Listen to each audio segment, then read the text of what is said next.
గురుర్బ్రహ్మ గురుర్విష్ణు గురుర్దేవో మహేశ్వర గురు సాక్షాత్ పరం బ్రహ్మ తస్మై శ్రీ గురవే నమః. సదాశివ సమారంభాం శంకరాచార్య మధ్యమాం అస్మదాచార్య పర్యంతాం వందే గురు పరంపరాం. అతిభారతి మతి విభవాన్ జితతీర్థాన్ ఆశ్రిత అఘనిరహరణే ధరణీ దేశిక చరణాన్ శరణం కరవాణి భారతీయ తీర్థాన్. సద్గురు చరణారవిందాభ్యాం నమో నమః.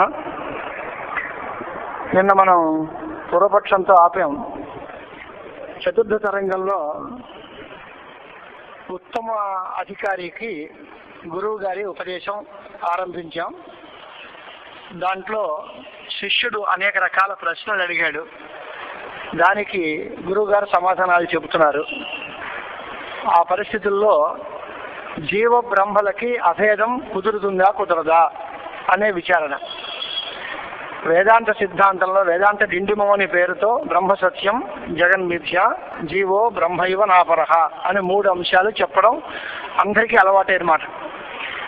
బ్రహ్మము ఒక్కటే నిజమైనది, ప్రపంచమంతా బ్రహ్మయందు కల్పింపబడింది అనే మాట ఇంతవరకు నిరూపించారు. శిష్యుడు ఆ విషయంలో సందేహం లేదనుకున్నాడు, తెలిసింది అనుకున్నాడు గురువు గారు చెప్పిన మాటకి. బ్రహ్మ ఒక్కటే నిజమైనది అనే దానికి ఉపనిషత్తులు ప్రమాణం. ప్రపంచమంతా మిథ్యాభూతము అనడానికి కూడా అనేక రకాల యుక్తులు చూపించి, ఇదంతా కూడా ఖ్యాతివాదాలన్నింటినీ చూపించి ఇది అనిర్వచనీయ ఖ్యాతి, ఈ ప్రపంచం ఉన్నది కాదు లేనిది కాదు, సదసద్విలక్షణమైన ప్రపంచం ఇది. దీనికి అంచేతనే ఆజవంజవహ అని పేరు. సంసారాన్ని ఆజవంజవహ అంటే జు ధాతువుకి గత్యర్థం. గత్యర్థకానికి ఏ గత్యర్థాస్తే జ్ఞానార్థ అని ఉంది. ఆజవం అంటే జ్ఞాన యావత్ జ్ఞానస్థాయి, జ్ఞానం ఉన్నంతకాలం ఉంటుంది. లేదనుకునే జ్ఞానం కలిగితే పోతుంది. అధిష్టాన తత్వ సాక్షాత్కారం కలిగితే ప్రపంచం పోతుంది. దానికే గౌడపాద కారికలు చెప్పి ప్రపంచో యది విద్యేత నివర్తేత నసంశయ మాయామాత్రమిదం ద్వైతం అద్వైతం పరమార్థత అని ఉపనిషద్ వాక్యాల్ని, మాండూక్య కారికల్ని, వాటిని అన్నింటినీ దృష్టాంతం చెప్పారు. కాబట్టి బ్రహ్మం ఒకటే నిజం. ఇక తర్వాత ప్రపంచం మిథ్య. అతో అన్యదార్థం ఏకమేవాద్వితీయం బ్రహ్మ నేహ నానాస్తి కించన అని శృతులు. సరిపోతుందండి.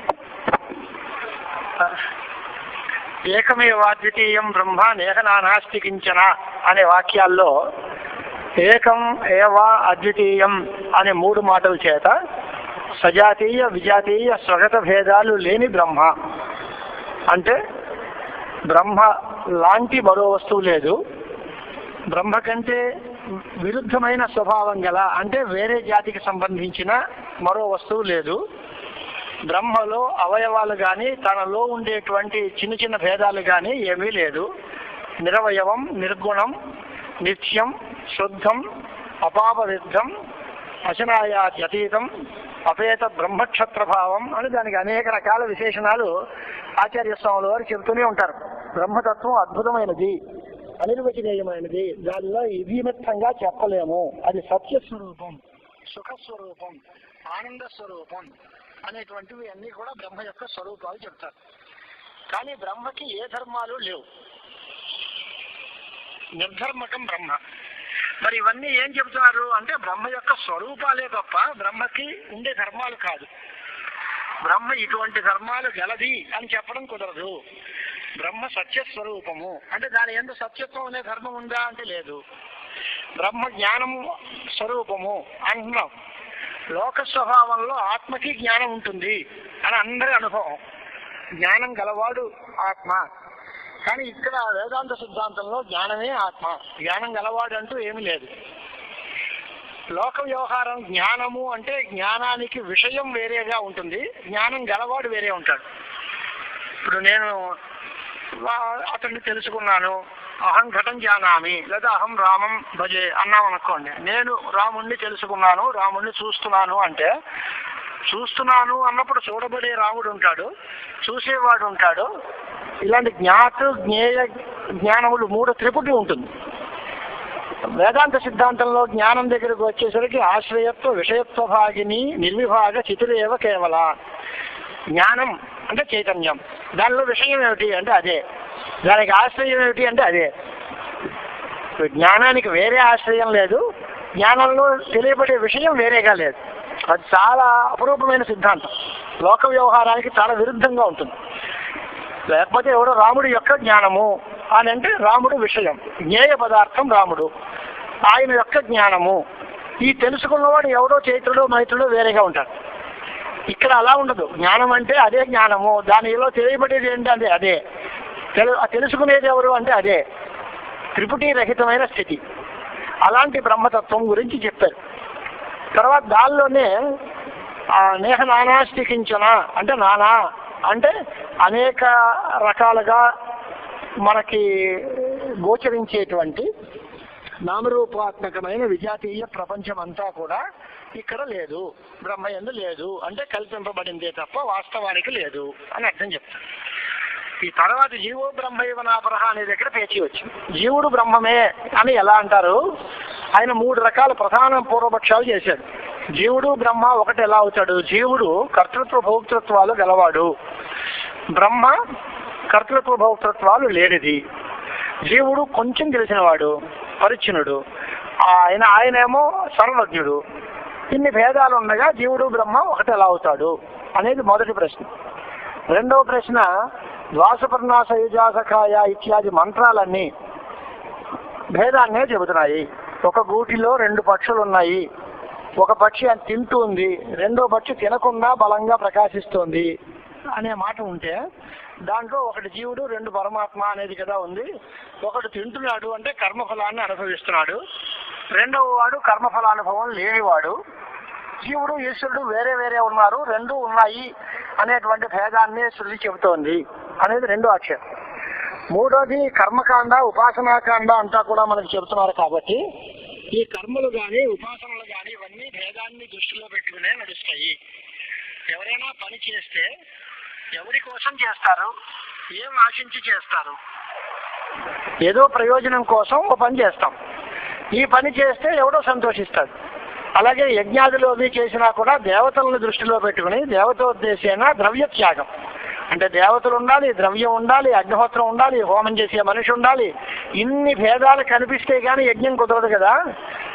వేద నిండా అన్ని యజ్ఞాలు, ఈ కర్మకాండ అంతా ఎక్కువగా ఉంది కాబట్టి ఇది కూడా భేదాన్నే బోధిస్తోంది. ఉపాసనలు కూడా ఉపాసింపబడే వస్తువు వేరు, ఉపాసకుడు వేరు, అప్పుడు కూడా భేదమే కనిపిస్తోంది. మరి ఇన్ని రకాల తేడా ఉన్నప్పుడు జీవుడు బ్రహ్మ ఒకటే ఎలా అవుతాడు అనేది వాళ్ళ పూర్వపక్ష సారం. ఆ ప్రశ్నలకి ఇప్పుడు సమాధానాలు తిరగతోడాలి. స్వరూప భేద జీవ బ్రహ్మణోర్ ఐక్యాసంగతి అనే శంకకి సమాధానం చెబుతున్నారు. చెప్పాలి అంటే ముందు కాస్త దృష్టాంతాలు చూపించి, దృష్టాంతంలో మనకు ఒక రకమైన జ్ఞానం కలిగితే అప్పుడు దార్ష్టాంతికంలో సమన్వయం చేస్తూ ఉంటారు. అది శాస్త్రీయమైన ప్రణాళిక. ఏదైనా ఒక ప్రశ్న అడిగితే ముందు సరే ఈ ప్రశ్నకి సమాధానం చెప్తాను రైతే కానీ ఇలాంటిదే మరో విషయం చూద్దాం, అక్కడ నీకు సందేహాలు దూరం అయిపోతే దానిలాగా ఇక్కడ కూడా అనేటువంటి ఒక అలవాటు. ఇప్పుడు బ్రహ్మ సరే అట్టు పెడదాం, ఆకాశం 4 రకాలుగా ఉంది అని ప్రారంభిస్తున్నారు. చతుర్విధ ఆకాశం ఏమేమిటి అంటే ఘటాకాశము, జలాకాశము, మేఘాకాశము, మహాకాశము. ఆకాశం 4 రకాలు ఉంటాయి. అలాగే ఆత్మ కూడా 4 రకాలు ఉంటాయి. ఆత్మల యొక్క 4 రకాలు ఏమేమిటి అని అంటే ఇదే బాగా గుర్తుపెట్టుకోవాల్సిన మాట. మనం ఒకటి కూటస్థుడు, రెండవది జీవుడు, మూడవది ఈశ్వరుడు, 4వది పరబ్రహ్మము.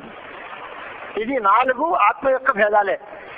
వీటి ఆత్మ కంటే వేరేగా వస్తువులు కాదు ఇవన్నీ, ఆత్మలోనే ఇన్ని భేదాలు. ఒకటి కూటస్థ. కూటస్థ అనే మాటకు అర్థం ఏంటి అంటే, కూటం అంటే మనం గోల్డ్ స్మిత్స్ దగ్గర కింద బంగారం ఒక మధ్యలో ఒక కమ్మర్ల దగ్గర కానీ లేదా సువర్ణ ఒక కారుల దగ్గర కానీ స్వర్ణకారుల దగ్గర కానీ ఒక ఆయోగనం అని ఉంటుంది. అంటే కదలకుండా గట్టిగా పడి ఉండేటువంటి ఒక ముద్దలాగా ఒక ఇనమ్మద్ద ఉంటుంది. దాని మీద ఇంకో వస్తువును పెట్టి కొడుతూ ఉంటాడు. పై వస్తువు సాగుతూ ఉంటుంది కానీ ఇది మాత్రం కదలదు, ఇది అలాగే ఉంటుంది. అది కూటవత్ తిష్టతి ఇది కూటస్థ. అంటే తన ఎందుండే వస్తువులు ఎన్ని మార్పులను చెందినప్పటికీ తాను ఎటువంటి మార్పు చెందకుండా ఒకే పరిస్థితుల్లో ఉండేది అని అది కూటస్థమ యొక్క స్వరూపం. ఇక రెండోది జీవ. ఈ కూటస్థుడు వేరు జీవుడు వేరునా అని అంటే జీవుల్లో ఒక భాగం కూటస్థుడు, రెండవ భాగం జీవుడు. ఇప్పుడు జీవుల్లో లేయర్స్ ఉన్నాయి అని అనుకున్నాం మనం. ఇంకొక మాట కూడా అనుకుంటుంది, చేతనం ఏది జడమేది అని. జడము చేతనం అనే విభాగం ఎలా తెలుసుకోవాలి అని అంటే బ్రహ్మ తప్ప మిగతావన్నీ జడములే, ఒక బ్రహ్మ వస్తువు ఒక్కటే చేతనం. సాంఖ్య సిద్ధాంతంలో కూడా బుద్ధి కర్త్రి, బుద్ధికి కర్తృత్వం ఒప్పుకుంటారు, కానీ చైతన్యం మాత్రం బుద్ధికి లేదు. చేతనుడు పురుషుడే. ఈ పురుషుడికి ఆ బుద్ధికి రెండిటికి అవినాభావ సంబంధాన్ని వీడు భావించడం వల్ల చేతనోహం కరోమి అని ప్రతీతి. నేను చేతనుడైన వాడిని నేను చేస్తున్నాను అని. దీంట్లో 3 అంశాలు ఉన్నాయి. చేతన అని ఒక అంశ, అహం అనే మరో అంశ, కరోమి అని ఇంకో అంశం. అంటే చేతనుడినైనా నేను చేయుతున్నాను. నిజానికి చేసేది ఏది బుద్ధి, అది చేతనం కాదు. చేతనుడు పురుషుడు, వీడు చేయట్లేదు.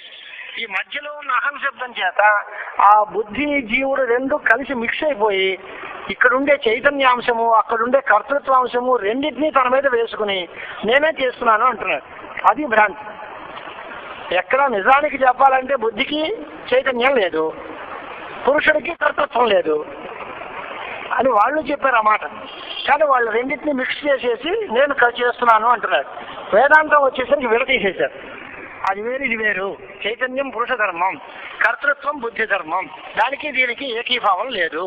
కాబట్టి నిర్గుణమైనటువంటి వాడు పరమాత్మ, అకర్త అభోక్త అనే సిద్ధాంతాన్ని మనం చెప్పుకుంటున్నాం అన్నమాట. అదే ఇప్పుడు ఈ 4 రకాల్లో జీవస్వరూపం మనకి తెలిస్తే, అలాగే ఈశ్వర స్వరూపం తెలిస్తే మనకి ఈ ముడి విడిపోతుంది. జీవుడు బ్రహ్మ ఒకటి అవునా కాదా అనే దగ్గర. కూటస్థుడు అనే మాటకు అర్థం ఏమిటి అని అంటే బుద్ధేర్ వ్యస్తి అజ్ఞానస్య వా అధిష్టానభూత చైతన్యస్య కూటస్థ ఇత్యభిధా అని ఉంది. పండితులు ఉన్నారు కనుక పంక్తి చదివి చెప్పడం. ఏదో చెప్పేస్తున్నారు, మీరు దానిలో ఉందా లేదా అనే డౌట్ వస్తుంది కదా. బుద్ధికి కానీ వ్యష్టి అజ్ఞానానికి కానీ అధిష్టానభూతమైన చైతన్యము కూటస్థుడు అని అనబడుతుంది. వ్యష్టి అజ్ఞానము, సమష్టి అజ్ఞానము అని 2 రకాలు. 3 రకాలు 4 రకాల ప్రక్రియలు అన్నీ ఉన్నాయి. సిద్ధాంతలేశ సంగ్రహంలో జీవస్వరూపం నిరూపించేటప్పుడు చాలా రకాలైన ప్రక్రియలు చూపిస్తూ ఉంటారు మనకి. దాంట్లో చైతన్య త్రైవిధ్యం అని ఉంది. దాంట్లో కూటస్థుడు అనేటువంటి వాటికి మనం చెప్పేటువంటి మాట ఏంటంటే బుద్ధితో కూడిన చేతనుడు జీవుడు అనేటువంటి ఒక పక్షం. అలాగే వ్యష్టి అజ్ఞానానికి అధిష్టానమైన వాడు జీవుడు అని ఇంకో పక్షం. ఆ 2 పక్షాలని సంగ్రహించి చెప్తారన్నమాట. అంటే మన బుద్ధి ఉంది, ఈ బుద్ధికి ఎవరు ఆధారం, ఈ బుద్ధికి అధిష్టానమైన వాడు ఎవడు, చైతన్యమే సర్వాధిష్టానం అనే మాట చెప్పాలి.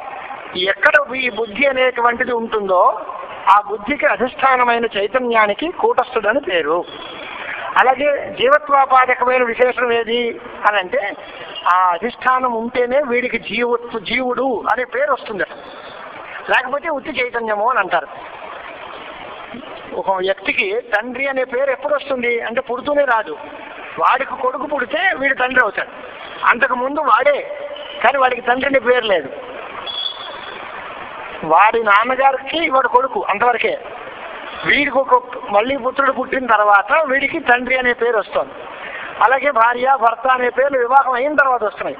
అలాగే వీడికి జీవుడు అనే పేరు ఎప్పుడు వచ్చింది, జీవత్వాపాదక విశేషణం ఏది అని అంటే దాంట్లో అధిష్టానము బుద్ధి అధిష్టానం అయితే, ఉత్తి చైతన్యం అయితే దాన్ని జీవుడు అనకూడదు.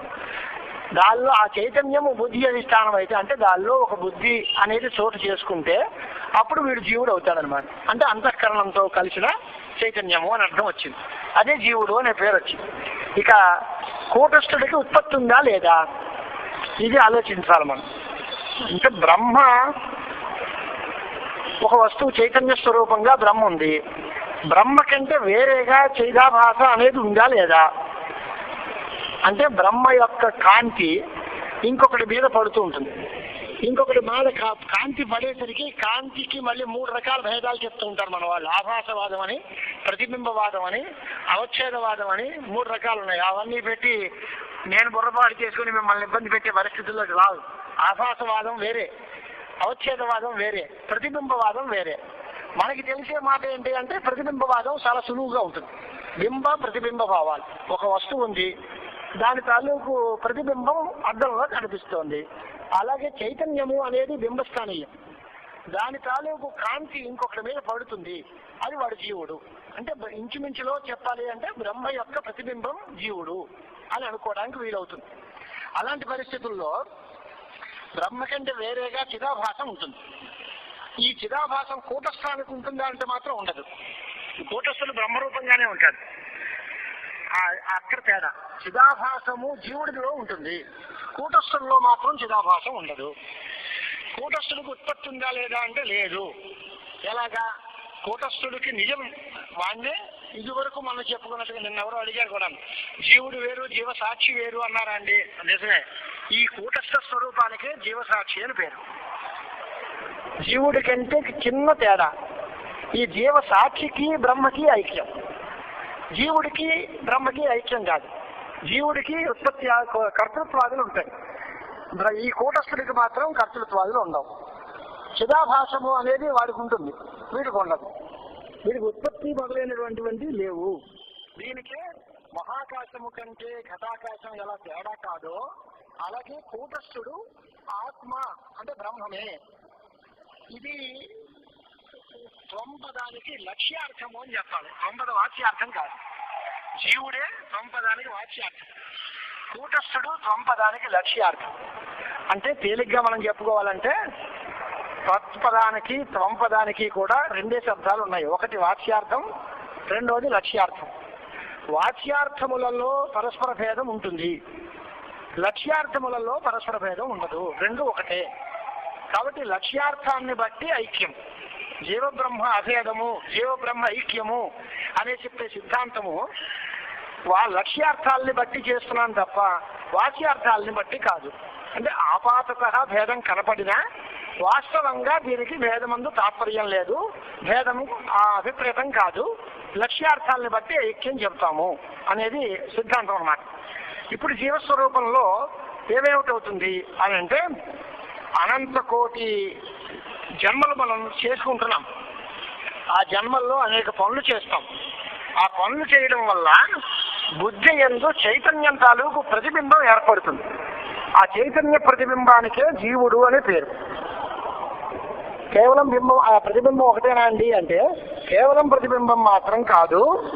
ఎలా అయితే ఆ కూటస్థుడితో కలిపిన ప్రతిబింబం. అంటే మనకి కూటస్థుడు ఒక అంశ, చిదాభాసము అనేది మరో అంశం. చిదాభాస అనేది టెక్నికల్ వర్డ్, చైతన్యము యొక్క ప్రతిబింబము అని అర్థం. ఇది ఆభాసవాద రీత్యా చిదాభాస అని పేరు. చిత్ ప్రతిబింబము, చైతన్య ప్రతిబింబము అనేది ప్రతిబింబవాదంలో. అలాగే చైతన్య అవచ్ఛిన్నమైనటువంటి వాడు అనేది అవచ్ఛేదవాదంలో. ఆ చిన్న చిన్న అవాంతర భేదాలు ఉన్నాయి వాదత్రయానికిను. కానీ మనం చిత్ప్రతిబింబం అనుకుందాం. చిత్ప్రతిబింబమైనటువంటి వాడు జీవుడు, దానిలో కూటస్థాంశం కూడా ఉంటుంది. అంటే జీవస్వరూపంలో కూటస్థము అనే ఒక అంశ, బ్రహ్మ ప్రతిబింబము అనే మరో అంశ, ఈ 2 అంశాలు కలిసి ఉంటాయి. అదే రాస్తారు, ఏవం కూటస్థ సహిత చిదాభాసో జీవ ఇది కీర్త్యతే. అంటే మొత్తం మీద ఏం తెలియదన్నమాట, బుద్ధి యందుండేటువంటి చైతన్య ఆభాసము, బుద్ధి అధిష్టాన చైతన్యము, ఈ 2 కలిసి జీవుడు అని తెలియదు. ఇప్పుడు బ్రహ్మ అంటే కూడా దానిలో కూడా మళ్ళీ ఇదే రకమైనటువంటి ఆభాస చెప్పాలి. చైతన్యాభాసం, శుద్ధమైనటువంటి చైతన్యం. ఈ కూటస్థ చైతన్యము ఆ శుద్ధ చైతన్యము ఒకటే. మాయావచ్ఛిన్న చైతన్యము అంటే మాత్రం ఈశ్వరుడు. ఈశ్వరుడికి జీవుడికి ఐక్యం నేను చెప్పట్లే, జీవ బ్రహ్మాభేదం చెప్తాను తప్ప జీవుడు ఈశ్వరుడు ఒకటే అంటలే. ఈ 4టిలో కూటస్థుడు జీవుడు, అలాగే ఈశ్వరుడు బ్రహ్మ. జీవుడు ఈశ్వరుడు ఒకటే అని మాత్రం అనం. అవి 2 చిన్న చిన్న విశేషాలలో తేడా ఉంది. కానీ కూటస్థుడు బ్రహ్మ ఒకటే, 2 చైతన్యములే అనేటువంటి అభిప్రాయం కోసం ఈ 4 స్వరూపాలని మనకు చూపించి కూటస్థుడు, జీవుడు, తర్వాత ఈశ్వరుడు, ఆత్మ అనేటువంటి 4 అభిప్రాయాలు కూడా మనం చూసుకోవాలి. దాంట్లో 4 చూసినప్పుడు మాత్రమే దీనికి స్పష్టత కలుగుతుంది. ఇప్పుడు ఆభాస స్వరూపం దగ్గర చాలా విచారణ చేసి, అయితే జీవుడికి పుణ్యపాపాలు ఉంటాయి, కర్తృత్వ భోక్తృత్వాలు ఉంటాయి అంటున్నాం కదా, ఇది ఈ జీవస్వరూపంలో ఉండే ఏ అంశకి సంబంధించిన విషయం అని అంటే చిదాభాసకి సంబంధించిన విషయమే తప్ప కూటస్థుడికి సంబంధించింది కాదు. దీనికి ఉత్పత్తి లేదు. ఉత్పత్తి ఉంటే దేని వల్ల వచ్చింది అనాలి? తన వల్ల వచ్చింది అనాలి. తన వల్ల తను పుట్టింది అనకూడదు. తన తర్వాత వచ్చిన దాని వల్ల తను పుట్టింది అనకూడదు. తను ఏర్పడడానికి కారణమైన మాయ అంటే తన వల్లే మళ్ళీ వచ్చింది అని అనాలి, కానీ అవిద్య వల్ల వచ్చింది అనడానికి లేదు. కాబట్టి ఇది అనాదిగా ఒప్పేసుకోవాలి అని వేరే కారణం లేదు కనుక. పోనీ బ్రహ్మ కారణం అందావా అంటే దానికి ఏ ధర్మాలు లేవు కనుక అది కార్యం కాదు. నతస్య కార్యం కరణంచ విద్యతే అని ఉపనిషత్తు అది కారణము కాదు కార్యము కాదు అని నిర్ణయించింది. కాబట్టి బ్రహ్మ కారణం కాదు, తన తర్వాత ఉన్న వాళ్ళు కారణం అనడానికి వీలు లేదు, దానికి వేరే కారణం దొరకట్లేదు. కాబట్టి అనాది అని ఒప్పేస్తుంది. ఇందాక ఇదివరకు మనం అనుకున్నాం అనాది భావ పదార్థాలు 6 అంగీకరిస్తున్నాం మనం. ఈ అనాదిత్వ నిర్ణయంలో కూడా ఇదే కారణం అన్నమాట. అంటే చిదాభాసుడే పుణ్యపాపాలకి ఆశ్రయుడు. కూటస్థుడు అనేటువంటి వాడు పుణ్యపాపాలతో ఏమీ సంబంధం లేనివాడు. ఇది మామూలు ఒక పద్ధతి. కానీ వస్తుతగా ఇంకా బాగా లోతుగా పరిశీలిస్తే ఆ పుణ్యపాపాలు కర్తృత్వ భోక్తృత్వాలు ఇవన్నీ కూడా బుద్ధికి సంబంధించిందే తప్ప చిదాభాసుడికి కూడా లేదు అనేది ఇంతకంటే పై స్థాయి సిద్ధాంతం. అన్నీ బుద్ధి నిబంధనలే, బుద్ధి వల్లే వస్తున్నాయి. అంతేగాని చైతన్యానికి కానీ చైతన్య ఆభాసకి కానీ కర్తృత్వ భోక్తృత్వాలు పుణ్యపాపాలతో ఎటువంటి సంబంధము లేదు అనేటువంటిది ఒక సిద్ధాంతం. ఇక అజ్ఞానము మాయ అని 2 మాటలు వాడుతూ ఉంటాం మనం వేదాంతంలో. అజ్ఞాన ప్రతిబింబకమైనటువంటి చైతన్యం అయితే జీవుడు, మాయా ప్రతిబింబితమైన చైతన్యం అయితే ఈశ్వరుడు. ఈ అజ్ఞాన ప్రతిబింబ జీవుడు అంటే ఏమవుతుంది అని అంటే, ఇందాక చెప్పిన దానికి ఇప్పుడు ఎందుకు మారుస్తున్నారు మీరు అని అంటే చాలా తేడా ఉందన్నమాట. ఎందువల్ల అంటే ఇంకా టెక్నికల్ గా లోతు మాటలు చెప్తూ ఉంటారు వాళ్ళు. విశ్వ తైజస ప్రాజ్ఞ అని 3 భేదాలు చెప్తారు. జాగ్రత్త అవస్థ అభిమాని జీవుడికి విశ్వడు అని పేరు. స్వప్నావస్థకి అభిమాని జీవుడికి తైజసుడు అని పేరు. సుషుప్తి అభిమాని జీవుడికి ప్రాజ్ఞుడు అని పేరు. ఆ ప్రాజ్ఞ అనే పదం చాలా కన్ఫ్యూజన్. కాస్త సాహిత్యం చదువుకున్న వాళ్ళు మామూలుగా ప్రాజ్ఞుడు అంటే గొప్పవాడు అని అనిపిస్తున్నది. ప్రకృష్ట అజ్ఞ అని ఇక్కడ ప్రాజ్ఞ కథ. సుషుప్తి అభిమాని తామసగుణంతో ఉండి సుషుప్తి అభిమాని జీవుడు వాడు అంటే మిక్కిలి అజ్ఞాని అని అర్థం చెప్పాలి తప్ప ప్రాజ్ఞుడు అంటే గొప్పవాడు అని ప్రజ్ఞానిత్వాదని కాదు. ప్రకృష్ట అజ్ఞ ఏమీ తెలియని వాడు సుషుప్తి కాలంలో గాఢ సుషుప్తిలో ఉంటాడు వాడు. అలాంటి పరిస్థితుల్లో అప్పుడు బుద్ధి లేదు కనుక బుద్ధిస్థ చిదాభాసము అనడానికి వీల్లేదు సుషుప్తి విజ్ఞానంలో. అంచేత బుద్ధిస్థ చిదాభాసము అనే పక్షాన్ని వదిలేసి ప్రాజ్ఞుణ్ణి నిరూపించడం కోసం సుషుప్తి అభిమాని జీవుడికి ప్రాజ్ఞుడు అనే పేరు చెప్పడం కోసం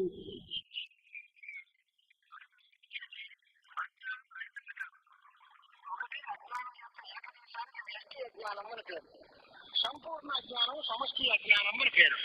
ఈ రెండిట్లో ఆ అజ్ఞానానికి అధిష్టానమైన చైతన్యం కూటస్థుడితో కలిపితే వాడు జీవుడు అనేటువంటి మాట చెప్తారు.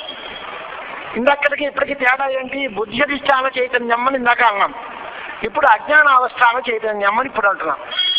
దీనిలో మనకు వచ్చిన పెద్ద ఉరికిన లాభం ఏంటి అని అంటే సుషుప్తి కాలంలో బుద్ధి ఉండదు, అజ్ఞానం ఉంటుంది. అది తేడా. సుషుప్తి కాలంలో బుద్ధి ఉండదు కానీ అజ్ఞానం మాత్రం అలాగే ఉంటుంది, ఎక్కడికి పోదు.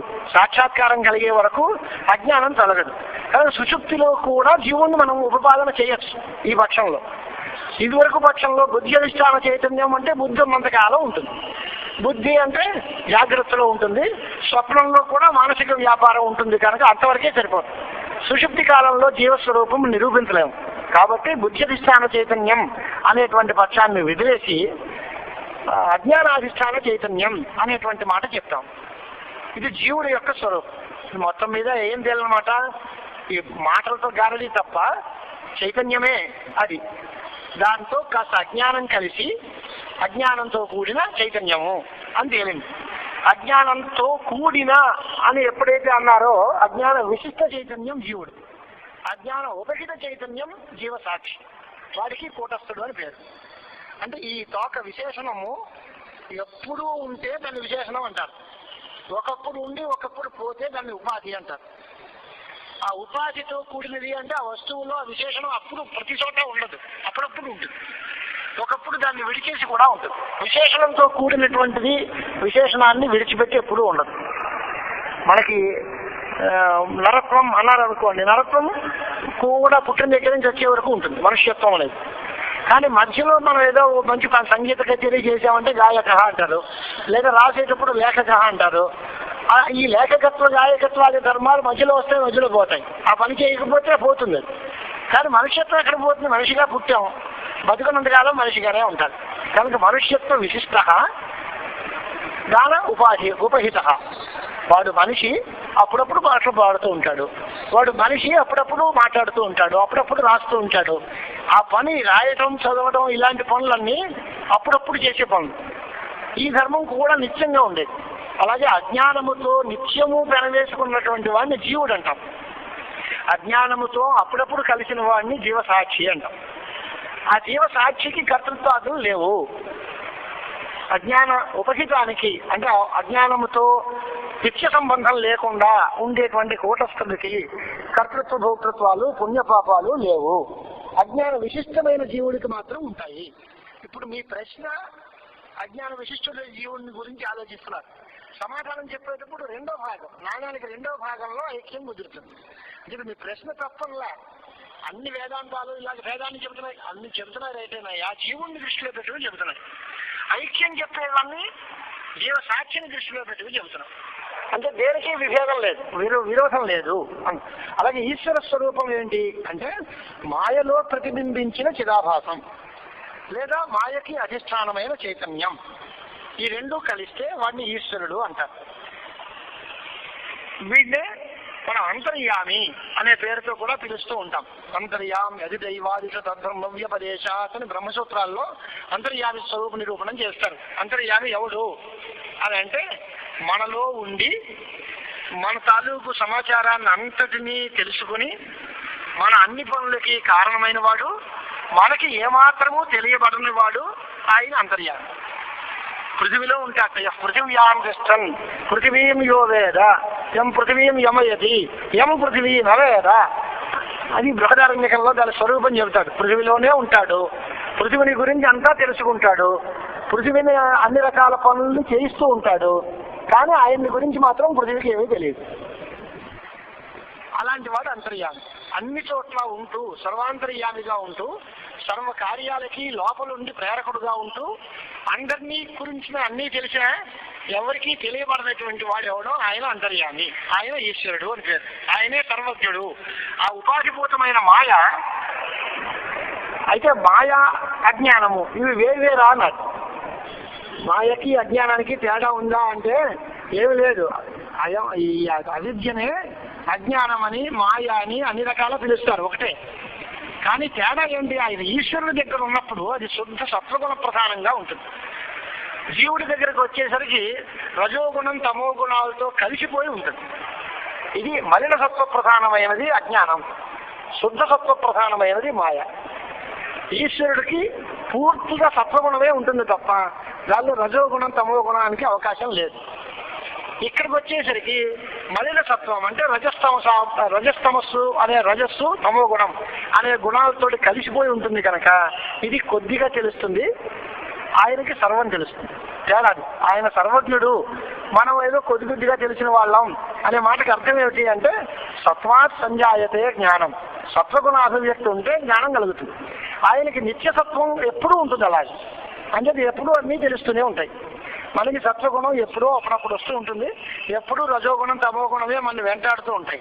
కాబట్టి మనకి తెలియకపోవడం, నిద్ర, ఆలస్యం, ప్రమాదం ఇలాంటివన్నీ కలగడం, తమోగుణ కార్యాలు, రజోగుణ కార్యమైన అహంకారం, రాగద్వేషాలు ఇవన్నీ ఉండటం, ఇవన్నీ ఉంటాయి మనకి. కేవలం సత్వగుణమే కనుక ఉంటే, శుద్ధ సత్వ ప్రధానమైన అయితే మనము ఈశ్వర తుల్యమే అవుతాం. కానీ అది లేదు. కనుక అజ్ఞానానికి మాయకి ఉండే తేడా, సర్వజ్ఞుడు ఆయన అవడానికి మనం కించిజ్ఞులు అవడానికి గల కారణం ఏంటి అంటే ఈ శుద్ధ సత్వ ప్రధానము మలిన సత్వ ప్రధానము అనేటువంటిది పేరన్నమాట. అంటే రజస్తమస్సులతో సంబద్ధం లేకుండా స్వప్రతిబంధకీభూత రజస్తమసి అభిభూయ స్వయం తాభ్యాం అనభిభూతో యత్వగుణ తస్య శుద్ధ సత్వనిత్యాఖ్య అని పేరు. అంటే రజోగుణ తమో గుణాలతో ఎట్టి సంబంధము లేనటువంటి కేవలం సత్వగుణానికే శుద్ధ సత్వం అని పేరు. అలాంటి సత్వగుణం యొక్క ప్రకాశము ఎప్పుడూ ఉంటుంది కనుక ఎప్పుడూ సర్వజ్ఞుడుగానే ఉంటాడు. కాబట్టి స్వయం ప్రకాశుడు, సర్వజ్ఞుడు, సర్వవ్యాపకుడు పరమాత్మ అని చెప్తూ ఉంటాం ఈశ్వర స్వరూపం. ఇక మన ఆఖరి స్వరూపం ఏమిటి? చైతన్యం ఉన్నాం. జీవుడికి అధిష్టానం అదే, ఈశ్వరుడికి అధిష్టానం అదే. జీవుడికి అధిష్టానం అయినప్పుడు అంతఃకరణమో అవిద్యో అజ్ఞానమో ఏదో అన్నాం, లేదా మాయ అధిష్టానం, మాయకి అధిష్టానము చైతన్యం అంటే ఈశ్వరుడు అన్నాం. మొత్తం మీద చైతన్యమే కదా.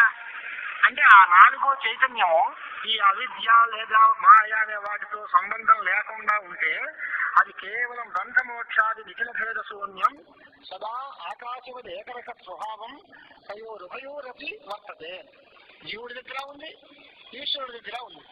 చైతన్యం సర్వవ్యాపకం. జీవుడి దగ్గర చైతన్యం లేదా అంటే ఉందండి, అజ్ఞానంతో కూడి ఉంది. ఆయన దగ్గర మాయతో కూడి ఉంది. చైతన్యం అన్ని చోట్ల ఉంది, చైతన్యం లేని చోటు లేదు. ఆ చైతన్య అభివ్యక్తి ఎక్కడ ఉంటుంది అని అంటే ఎక్కడ చేతన సంబంధం అంటే జీవ సంబంధమో పరమాత్మ సంబంధమో ఉంటే ఉంటుంది. ఘటపటాదులు జడ పదార్థాల్లో ఆ ప్రకాశం అభివ్యక్తం కాదు. అక్కడ చైతన్యం లేదా అంటే ఉంది, బాగా కప్పబడిపోయింది. ఎలాగా అంటే పోయిన ముక్కలో మనం మొహం చూసుకుంటే కనపడదు, అద్దంలో అయితే కనిపిస్తుంది. ఇంకా స్వచ్ఛమైనది అయితే ఇంకా బాగా కనిపిస్తుంది. కొద్ది కొద్దిగా కనిపించేటువంటివి కొన్ని చోట్లలో ఉంటాయి. అలాగే పూర్తిగా గోడలో చూసుకుంటే ఏమీ కనపడదు. నీటిలో చూస్తే కొద్ది కొద్దిగా చంచలంగా కనిపిస్తుంది. అద్దంలో చూస్తే చాలా స్పష్టంగా కనిపిస్తుంది. స్ఫటికంలో చూస్తే కనిపిస్తుంది. కృపాణంలో చూస్తే పొడుగ్గా కనిపిస్తుంది. ఆ మణి మద్దలైపోయిన మణిలో చూస్తే మొహం నిండా ఘాట్లే కనిపిస్తాయి. ఇదన్నీ ఔపాధిక భేదాలు తప్ప వాస్తవ భేదాలు ఏమీ లేవు అనేటువంటి సిద్ధాంతం. అంచేత బంధమోక్షాదులన్నీ ఆభాస అంశకి సంబంధించినవి. అధిష్టాన చైతన్యానికి ఇటువంటి వాటితో ఏమీ సంబంధం లేదు. ఇది భ్రాంతి. వీడికి కూడా బంధమోక్షాలు ఉన్నాయి, జీవుడికి బంధం ఉంది, జీవుడికి మోక్షం ఉంది అనేటువంటి మన ఆలోచన అంతా కూడా భ్రాంతి సిద్ధం. జీవుడు రెండు అంశాలతో కూడిన వాడు కనుక జీవుల్లో ఉండే ఒక అంశకి బంధమోక్షాదులు అన్ని సంబంధం ఉన్నాయి. రెండో అంశ శుద్ధంగానే ఉంది, కానీ ఆ రెండో అంశం నేను అని అనుకోకుండా ఈ దీనిలో మునిగిపోయిన వాడు నేను నా స్వరూపం ఇదే అనే భ్రాంతిలో ఉండి నాకు కష్టాలు వచ్చాయి, దుఃఖాలు వచ్చాయి, నేను చేస్తున్నాను, బాధపడుతున్నాను అనేటువంటి ఫీలింగ్ లో ఉన్నాం మనం. ఈ భ్రాంతి తొలగి నేను చైతన్య స్వరూపుణ్ణి అని కనుక అంటే జీవ బ్రహ్మాభేదం చాలా స్పష్టంగా తెలుస్తుంది. ఇది జీవస్వరూపం గురించి ఆయన ఇచ్చిన ఇన్ఫర్మేషన్ లో నేను మీకు చెప్పింది. ఇంక చాలా ఉన్నాయనుకోండి, ఇవి ఆ వాదాలన్నీ నాదన్నీ వదిలిపెట్టేశాం. ఇక బ్రహ్మస్వరూపం గురించి మాట్లాడితే బ్రహ్మ అనే శబ్దం బృహి వృద్ధవు అనే ధాతువు నుంచి పుట్టింది. వృద్ధి అంటే గొప్పది అని మహత్వం. అది గొప్పది అంటే అన్నీ గొప్పవే. మనకంటే చిన్నవాళ్ళని చూస్తే మనమే గొప్ప. నిరస్తపాదతే దేశే ఏరండోపి ద్రుమాయతే అని ఇప్పుడు మాలాంటి వాళ్ళం అందరం వేదాంతం చెప్పేస్తున్నామంటే ఎంతంత మహానుభావులు ఉండేవారు ఇక్కడ. వాళ్ళందరూ ఇప్పుడు లేకపోయేసరికి మనమే చెప్పే పరిస్థితికి వచ్చింది. ఆపేక్షికం మహత్వం అది కాదు లెక్క. కావాల్సిన నిరవధికం మహత్వం కావాలి. అంటే ఎవరికంటే పెద్దవాడు లేడో అందరికంటే తానే పెద్ద ఏదైతే ఉంటుందో అటువంటి బృహత్వం గలది బ్రహ్మ. మామూలు వస్తువులన్నీ కూడా తనకంటే చిన్న వస్తువు దృష్టిలో పెద్దవవుతాయి, కానీ నిరవధికం మహత్వం ఎక్కడుంటుందో అది బ్రహ్మ. దానికే దేశకాల వస్తు పరిచ్ఛేద రహితం అని చెప్తారు మనం. త్రికాల అబాధ్యం శుద్ధం దేశకాల వస్తు పరిచ్ఛేద రహితం పరబ్రహ్మ. పరిమితము అంటే పరిచ్ఛేదం ఉన్నది, అపరిమితం అంటే పరిచ్ఛేదం లేనిది, అపరిమితం అనంతం. అనంతమైనటువంటిది ఏది అంటే బ్రహ్మ వస్తువే. దానికి ఇంత అని కొలవడానికి వీలు లేదు. ఇప్పుడుంది అప్పుడు లేదు అని కాల సంబంధం లేదు, వస్తు సంబంధం లేదు. బ్రహ్మ సత్య జ్ఞాన సుఖాద్వయం బృహభృషి వృద్ధవు ఇది ధాతురు వృద్ధి బాధిస్తే అని కనుక అది నిరవధికమైన మహత్వం గలది అనే పేరు దానికి. దాని యందు ద్వైత ప్రపంచం అంతా అధ్యస్తమైంది. అధ్యాస అంటే అతస్మిన్ తద్బుద్ధిని చెవోచామ అని భాష్యకారులు అది కాని దాన్ని అది అనుకోవడం. అంటే బ్రహ్మ కాని ప్రపంచము అనుకుంటున్నాం, కానీ దాన్ని బ్రహ్మనే అనాలి. బ్రహ్మే అది, బ్రహ్మ కంటే వేరేగా లేదు, కానీ బ్రహ్మ కంటే వేరుగా ప్రపంచము అని మనం అనుకుంటే దాన్ని అభ్యస్తము అనేటువంటి పేరుంది. అంటే దేశకాల వస్తు పరిచ్ఛేదాలన్నిటినీ తొలగించుకోవడం కోసం, ద్వైత విజ్ఞానాన్ని అంతటినీ ఉపమర్దనం చేయడం కోసం మనకి ఉపనిషత్తులు సహకారం చేస్తాయి. బ్రహ్మ వస్తువు మనకి దూరంగా ఉంటుందా దగ్గరగా ఉంటుందా అని అడిగారు. అని అంటే ఏది ఉపాధి పరిచ్ఛిన్నం అవుతుందో దానికి దూరము దగ్గర అని తేడా ఉంటుంది, కానీ ఏ ఉపాధులు లేకపోతే అంతటా ఉన్నది. ఆకాశం మనకి దగ్గర దూరమా చెప్పండి? ఏం చెప్తారు? ఆకాశం సర్వవ్యాపకం. ఆకాశం మనకి దగ్గరైంది దూరం అయింది అని అనం కదా. మనకి గోదావరి దగ్గరగా ఉందా లేదా అనొచ్చు. అది కొంత ప్లేస్లోనే ఉంటుంది కనుక దానికి దగ్గరగా ఉన్నావా దూరంగా ఉన్నావా అనొచ్చు. కాలాన్ని బట్టి పరత్వాపరత్వాలు నిర్ణయించవచ్చు, దేశాన్ని బట్టి పరత్వాపరత్వాలు నిర్ణయించవచ్చు. పెద్దవాడు చిన్నవాడు అంటే ముందు పుట్టినవాడు తర్వాత పుట్టినవాడు, దూరము దగ్గర అని అంటే దిక్కుల్ని బట్టి. కానీ దేశాలకి ఈ కాలాలకి అతీతమైనటువంటి ఆత్మవస్తువుకి ఈ దూరం దగ్గర అనే తేడా లేదు.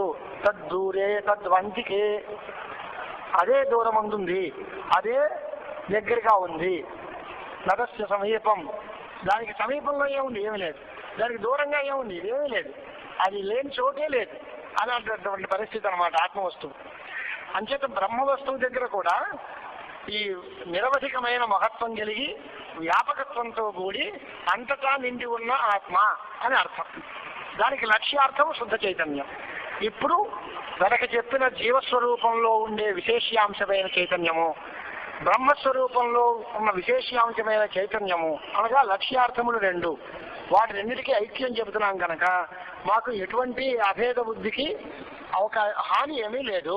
జీవ బ్రహ్మాభేదమే శాస్త్ర సిద్ధాంతము అనేది చెప్పాలి. రెండోది ద్వాసుపర్ణాశైజ అని మంత్రం చూపించి మంత్రాల్లో భేదం చెప్పారు కదా, లేకపోతే కర్మలు ఉపాసనలు అన్ని వ్యర్థములు అయిపోతాయి కదా అనేటువంటి మాట చెప్పారు మీరు.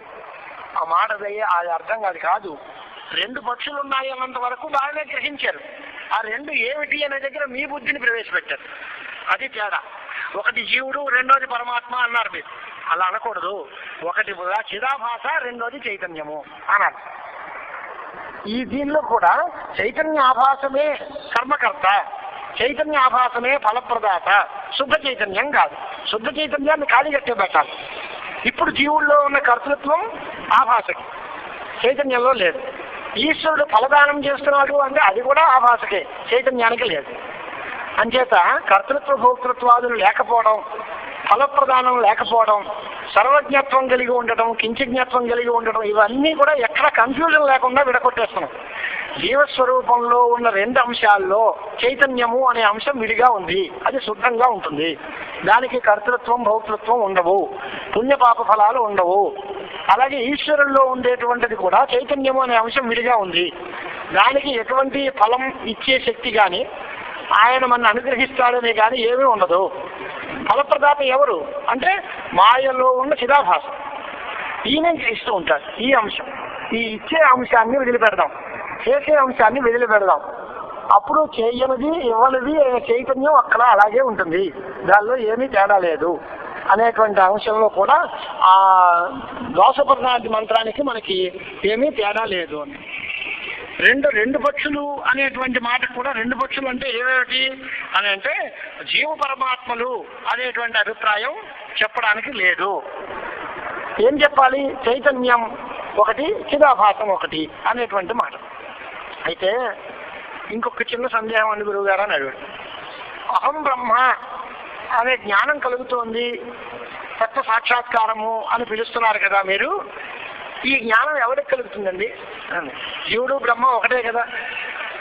నేను బ్రహ్మము అనేటువంటి అహం బ్రహ్మ అనే జ్ఞానం ఎవరికి కలుగుతుంది? ఇది మాకు విడగొట్టండి అన్నారు. అంటే ఎవరికి కలుగుతుంది అనే ప్రశ్నకి అర్థం ఏంటి అంటే, కూటస్థుడికా లేక చిదాభాస విశిష్టమైన బుద్ధికా, ఎవరికి ఈ జ్ఞానం కలదు? అహం బ్రహ్మ అనే సాక్షాత్కారం ఎవరికి?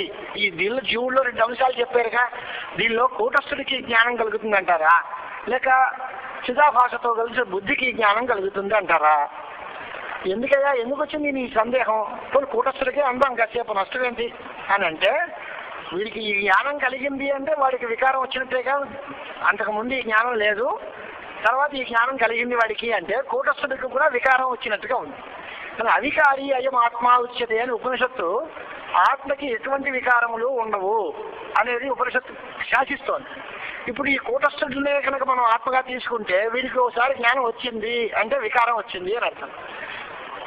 వికారం అంటే ఏదో మనం తప్పుడు ఆలోచన వికారం అనక్కర్లే, జ్ఞానం కలగడం కూడా వికారమే. మార్పు మార్పు వచ్చిందిగా, అంతకు ముందు జ్ఞానం లేదు, ఇప్పుడు జ్ఞానం వచ్చింది అంటున్నావు, మార్పు వచ్చింది. మార్పు లేనిది అంటున్నావు ఒక ఉపనిషత్తు, అంచేత ఇది ప్రమాదిస్తుంది. కాదు చిదాభాషిష్ట బుద్ధికి అన్నారు అనుకోండి, అప్పుడేమవుతుంది, అది ఆభాస విశిష్ట బుద్ధి కనుక దానికి కలిగిన అహం బ్రహ్మ అనే జ్ఞానం భ్రాంతి రూపం అవుతుంది. అది నిజం కాకపోతే అది ఆభాసగత ప్రతిబింబం, అక్కడ ఒరిజినల్ కాదు.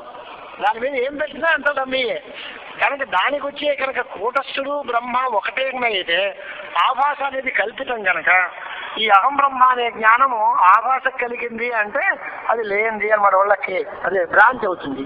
అంచేత నాకు ఎటువంటి పరిస్థితుల్లోనూ ఈ రెండు అంశాల్లో ఈ అహం బ్రహ్మ అనే జ్ఞానం ఎవరికి వస్తుందో నాకు తెలియట్లేదు, అది కాస్త మీరు చెప్పండి అని అంటే దానికి ఓ పెద్ద లోతుగా భూమిలోంచి తవ్వి దీనికి 7 అవస్థలు ఉన్నాయ్యా ఆభాసకి.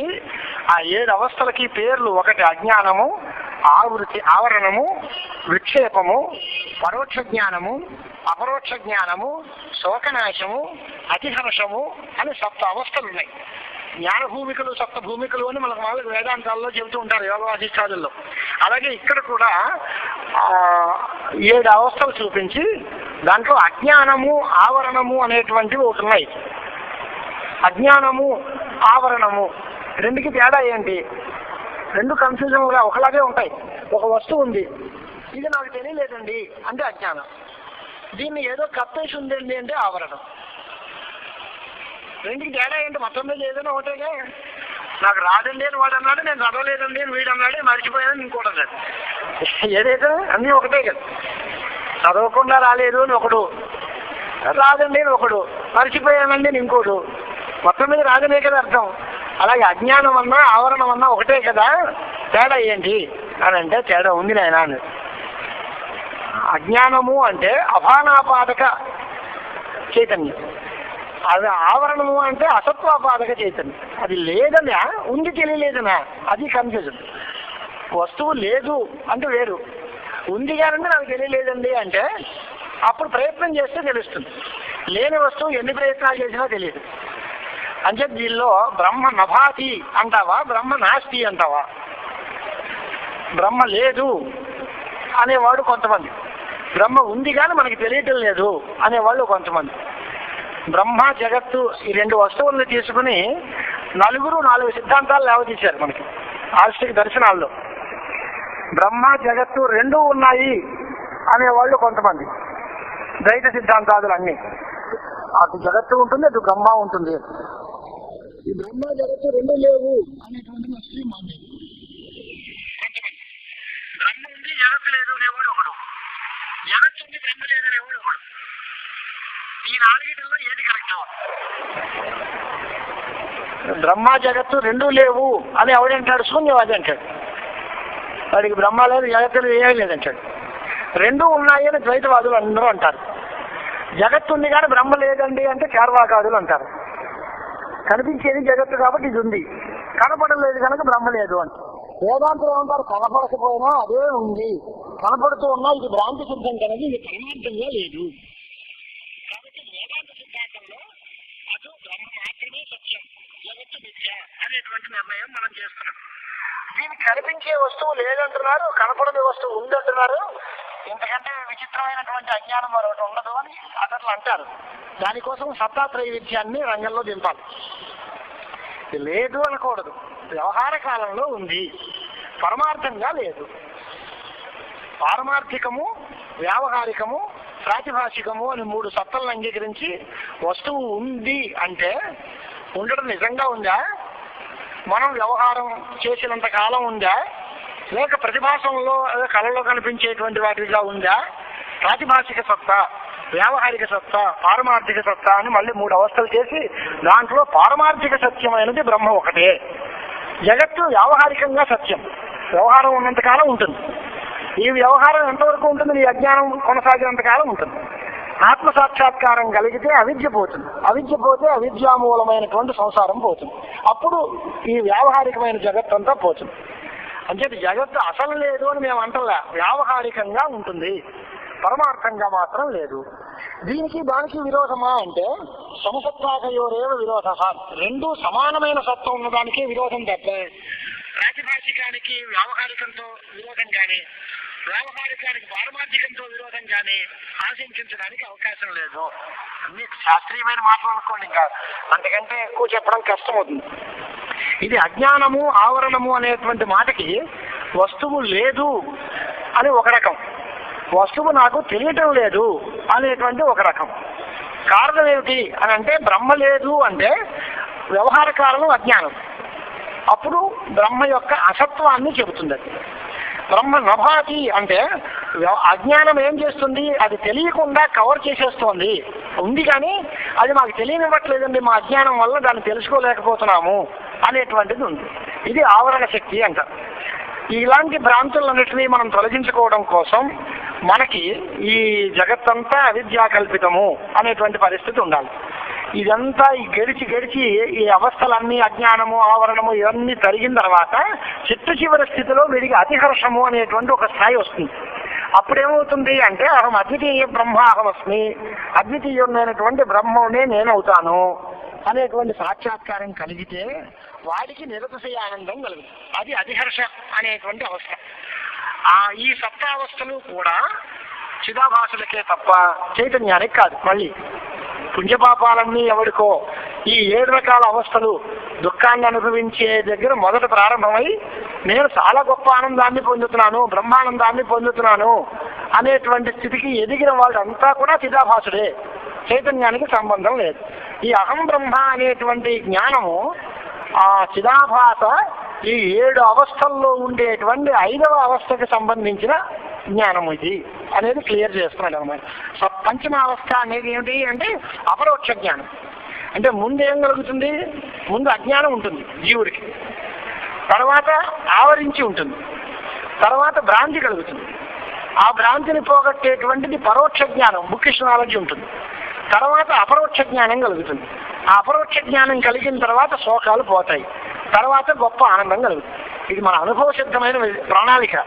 మనకి ఏదైనా వస్తే ముందు తెలియలేదు, దాన్ని ఏదో కప్పేసి ఉందండి అని, తర్వాత దాన్ని వెతుక్కుందాం అనేసరికి ఏదో పొరపాటు పడతాం. ఆ పొరపాటుని సర్దుకోవడం కోసం నిజం తెలుసుకుంటే పరోక్ష జ్ఞానం ఎవడో చెప్పాడు, అది నువ్వు అనుభవంటే అది కాదు, దాని స్వరూపం ఇది అంటాడు. అప్పుడు పరోక్ష జ్ఞానం కలుగుతుంది. దాన్ని మనం సాధన చేసి దగ్గరికి వెళ్ళి నిజం తెలుసుకున్న తర్వాత అవును ప్రత్యక్షంగా అపరోక్ష అనుభూతి కలుగుతుంది. ఆ తర్వాత ఉన్న శోకాలు పోతాయి, పోయిన తర్వాత పెద్ద ఆనందం కలుగుతుంది. ఇది జీవస్వరూపంలో ఉండే 7 అవస్థలు. దాంట్లో అపరోక్ష అనుభూతి పొందేటువంటి అపరోక్ష జ్ఞానము చిదాభాసుడికి కలిగే 5వ అవస్థ. తర్వాత శోక నివృత్తి, ఆనందావాప్తి అనేవి 6, 7 అవస్థలు. దాంట్లో ఈ అపరోక్ష జ్ఞానము అనేదే అహం బ్రహ్మ అనే జ్ఞానం, అది ప్రత్యక్షం. ఇలాంటి ప్రత్యక్షము చిదాభాసన యొక్క 5వ అవస్థలో కలుగుతుంది అని సమాధానం చెప్తారు. చెప్తే వాడు వెంటనే మళ్ళీ అడిగి ఏమండో ప్రత్యక్షం అంటున్నారు, శబ్దం వల్ల కలిగింది అంటున్నారు, ఇది మేము చదువుకున్న తర్కంలో ఇలా లేదండి అన్నాడు. వాడు చదివిన చదువు ఏంటి? ప్రత్యక్షము అంటే ఇంద్రియాల వల్ల కలిగిన జ్ఞానము, శబ్దం వల్ల కలిగితే దాన్ని శాబ్దబోధ అనాలి. నువ్వు అపరోక్ష అనుభూతి అంటున్నావు. అపరోక్షం అంటే ప్రత్యక్షం. ప్రత్యక్షమైన జ్ఞానం శబ్దం వల్ల ఎలా కలుగుతుంది? ప్రత్యక్షమైన జ్ఞానం కంటితో చూశాను అనొచ్చు, నేను చెవితో విన్నాను అనొచ్చు. పంచ జ్ఞానేంద్రియాల వల్ల కలిగితే తస్మాత్ ఇంద్రియార్థ సన్నికర్షోత్పన్నం అవ్యపదేశం అవ్యభిచారి వ్యవసాయాత్మకం ప్రత్యక్షం అని తార్కికులు ప్రత్యక్ష పద నిర్వచనం చేస్తున్నారు. అలాంటి ప్రత్యక్షం అహం ఆత్మ అహం బ్రహ్మాస్మి. ఇది ఎలా కలిగింది? తత్వమసి వాక్యం చేత కలిగింది, లేదా అహం బ్రహ్మ అనే వాక్యం వల్ల కలిగింది. దీనిలో ఇంద్రియ ప్రవేశం ఏముంది? ఏ ఇంద్రియం వల్ల కలిగింది ఇది? ఇంద్రియాల వల్ల కలగపోతే ప్రత్యక్షం అని ఎలా అంటారు? ప్రత్యక్షం అనే శబ్దంలో కూడా అక్షి శబ్దం ఇంద్రియ సామాన్య ఉపలక్షణం. కేవలం కంటితో కలిగిందే ప్రత్యక్షం కాదు. రాసన ప్రత్యక్షం, శ్రావణ ప్రత్యక్షం, వాచ ప్రత్యక్షం, ఇలాంటివన్నీ కూడా ప్రత్యక్షమనే వాడతారు. అంటే ఇంద్రియ సామాన్యం వల్ల కలిగిన జ్ఞానము. ఇంకా కావాలంటే మనస్సుస్థానేంద్రియాన్ని మానస ప్రత్యక్షం కూడా ఉంది. మనస్సు వల్ల కలిగిన జ్ఞానాన్ని కూడా ప్రత్యక్షమనే అంటాం. దీంట్లో దేనికి సంబంధం లేనటువంటి ఈ జ్ఞానము ప్రత్యక్షం ఎలా అవుతుంది అని మళ్ళీ ప్రశ్న చేశాడు శిష్యుడు. మరి సమాధానం చెప్పాలిగా, దానికి ఒక దృష్టాంతం చూపించిన ఆయన. మన 10 మంది కథలు ఉందిగా, వాడు 10 మంది కలిసి ఎక్కడికో వెళ్ళారు, నదిలో స్నానం చేస్తామన్నారు, వచ్చారు పరమానంద శిష్యులు లాంటి వాళ్ళు. లెక్కెట్టుకుంటే 9 అంటాడు. ఎంతసేపు వాడిని వాడు వదిలేసి వాళ్ళందరినీ లెక్కెట్టి 9 వచ్చామండి, గురువుగారు 10వ వాడు పోయాడండి అన్నాడు. ఎంతమంది లెక్కెట్టా అంతమంది లెక్కెట్టినా అందరికీ 9 మంది వచ్చారు బయటికి, వాడిని వాడు లెక్క పెట్టుకోవడం మానేస్తే. అప్పుడు గురువు గారు ఏమన్నారు, దశమ స్తోమసీయం, ఆ 10వ వాడు నువ్వే రా అబ్బాయి అన్నాడు. అంటే ఆహా నేను అహం దశమహ అని ప్రత్యక్షం కలిగింది అన్నాడు. ఇది శబ్దం వల్ల కలిగిన ప్రత్యక్షమా, ఇంద్రియాల వల్ల కలిగిందా? దశమస్తోమసి అనే జ్ఞానం గురువు గారు చెప్పింది, నువ్వు 10వ వాడువు నువ్వే అనేటువంటి వాక్యం చెబితే వాక్యం వల్ల కలిగిన జ్ఞానం. దీన్ని ప్రత్యక్షం అంటారా, ఊహించేవంటావా, అనుమతి అంటావా, ఏమంటారు అంటే ప్రత్యక్షమనే అంటారు. ఇదిగో దశమ పురుష ప్రత్యక్షం లాగా తత్వమస్యాది మహావాక్యాల వల్ల కలిగేటువంటి అహం బ్రహ్మాస్మి అనే జ్ఞానము ప్రత్యక్షము, అపరోక్షము. కానీ దీనికి ముద్దు పేరేంటి, శాబ్ద అపరోక్షం. శబ్దం వల్ల కలిగిన అపరోక్షం. ఇది ఎక్కడ ప్రపంచంలో ఎక్కడా ఉండదు, ఇక్కడే ఉంటుంది. మామూలుగా ఇంద్రియాల వల్ల కలిగే ప్రత్యక్షం ఉంటుంది కానీ శబ్దం వల్ల కలిగే ప్రత్యక్షాలు ఉండవు. కానీ ఇలాంటిది దశమస్తోమసి ఇత్యాది వాక్యాల వల్ల కలిగేటువంటి శాబ్ద అపరోక్ష వాక్యం, శాబ్ద అపరోక్ష భీహి. ఇది వేదాంత సిద్ధాంతంలో తత్వమస్యాది వాక్యోచ్చ సమ్యక్ బీజన్మ మాత్రత అవిద్యా సహ నాసీదస్తి భవిష్యతి, అవిద్యా సాకార్యేణ నాసీదస్తి భవిష్యతి. అజ్ఞానము తొలగిపోవాలి అంటే తత్వమస్యాది వాక్య మహావాక్యజన్య సాక్షాత్కారమే ప్రధాన కారణం. దానికోసమే మనం ప్రయత్నం చేయాలి. అది కూడా ఇక పుస్తకాల్లో చదివేసుకుంటే అవుతుందా అంటే అవదు.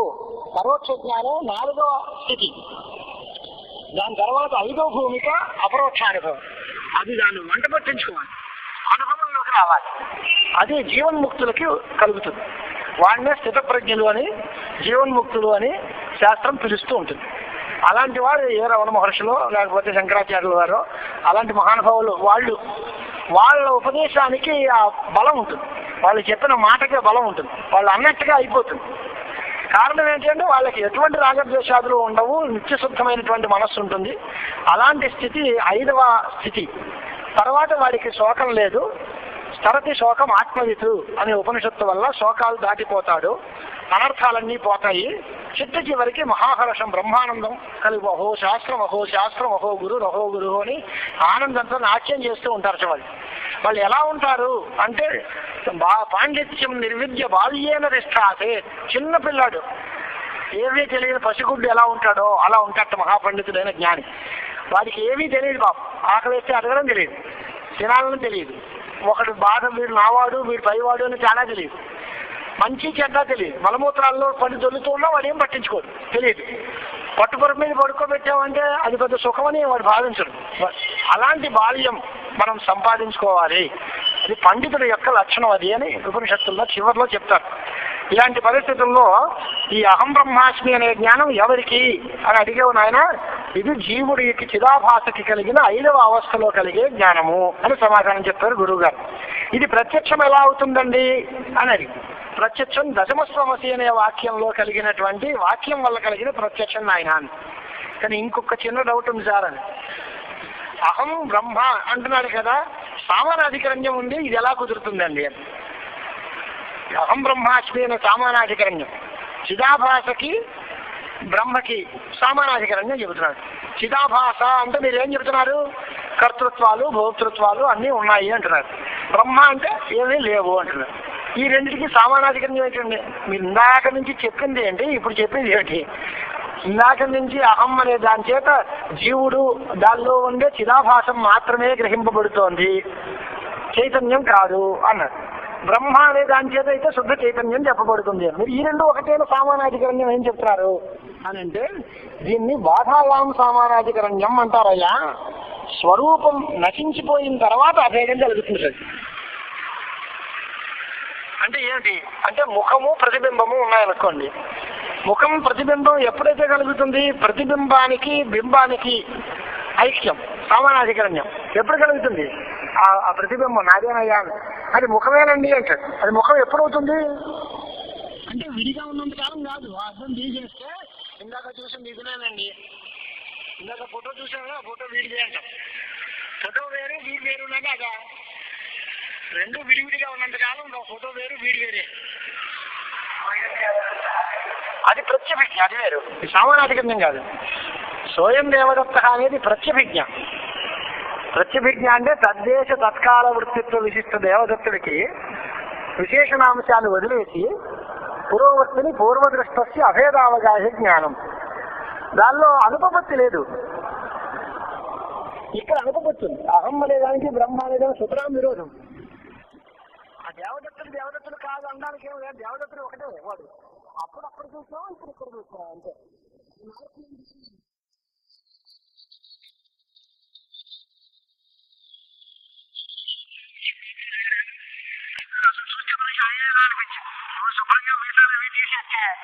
ఈ పెద్ద మనిషి ఎవరో కొత్త ఆయన అనిపించింది, బాగా తెలిసిన మనిషి బాగా. కానీ ఆయన వేరు ఈయన వేరు. ఆయన వేరు కాదయ్యా, చిన్న మార్పు వచ్చింది రూపంలో తేడా తప్ప ఆయనే. అనుపపత్తి ఏం లేదు. కానీ ఈ అహం బ్రహ్మ దగ్గర మాత్రం పేచి ఉంది. అహం చిదాభాషుడు, కర్తృత్వ భోక్తృత్వాలు పుణ్యపాపాలు అన్ని కలిగినటువంటి ప్రాపర్టీ ఉన్నవాడు. బ్రహ్మ అంటే ఏమీ లేనివాడు. ఈ రెండు ఒకటి ఎలాగా అవుతుందంటే ఇదంతా పోయిన తర్వాత, ఈ స్వరూపం నశించిన తర్వాత వీడు బ్రహ్మ అవుతాడు. ఈ స్వరూపం నశించిన తర్వాత అంటే తత్వమసి అనే జ్ఞానం చేత వీడు నేను కాదు అని నిర్ణయించుకున్న తర్వాత మిగిలింది ఏది అంటే బ్రహ్మ చైతన్యమే. ఆ చైతన్యం బ్రహ్మ అవుతుంది. స్వరూప నాశం తర్వాత కలిగే సామానాధికరణ్యం. ఇది బాధాయాం సామానాధికరణ్యం అంటారు. బాధ ఉన్నప్పటికీ సామానాధికరణ్య ప్రయోగం ఉంటుంది. పురుష స్థానురేవా. నేను నిన్న మనిషి అనుకున్నాను చూడు, మనిషి కాదు స్మా, అది బొద్దే అంటే స్థాను ఒకప్పుడు మనిషి అయ్యాడా అంటే మనిషి అవ్వలేదు. మనిషి అని నేను అనుకున్నాను. అప్పుడు చూశాను, స్తంభాలను చూసి మనిషి అనుకున్నాను. ఎవరో వస్తున్నట్టుగా ఉండే అంటాం. పక్కింటి డాబా మీద మనిషిని రోజు తిరిగేస్తూ ఉంటే మన ఇంట్లో ఎవరో వచ్చారని ఈ భ్రాంతి నాకు చాలాసార్లు కలిగింది.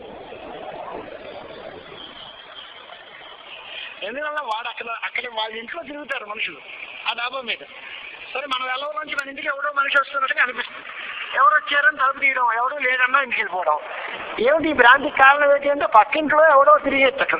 అక్కడ తిరిగితే నీకెందుకు కలిగింది భ్రాంతి అని అంటే ఇందాక లీలగా ఏదో కనిపించింది చూసావా, అది మన ఇంట్లో కాదు వాళ్ళ ఇంట్లోనూ. అలాగే స్థాను స చోర, స్థాను స పురుష. పురుష స్థానుదేవా. నేను మనిషి అనుకున్నాను, మనిషి కాదు సుమా, బొమ్మ.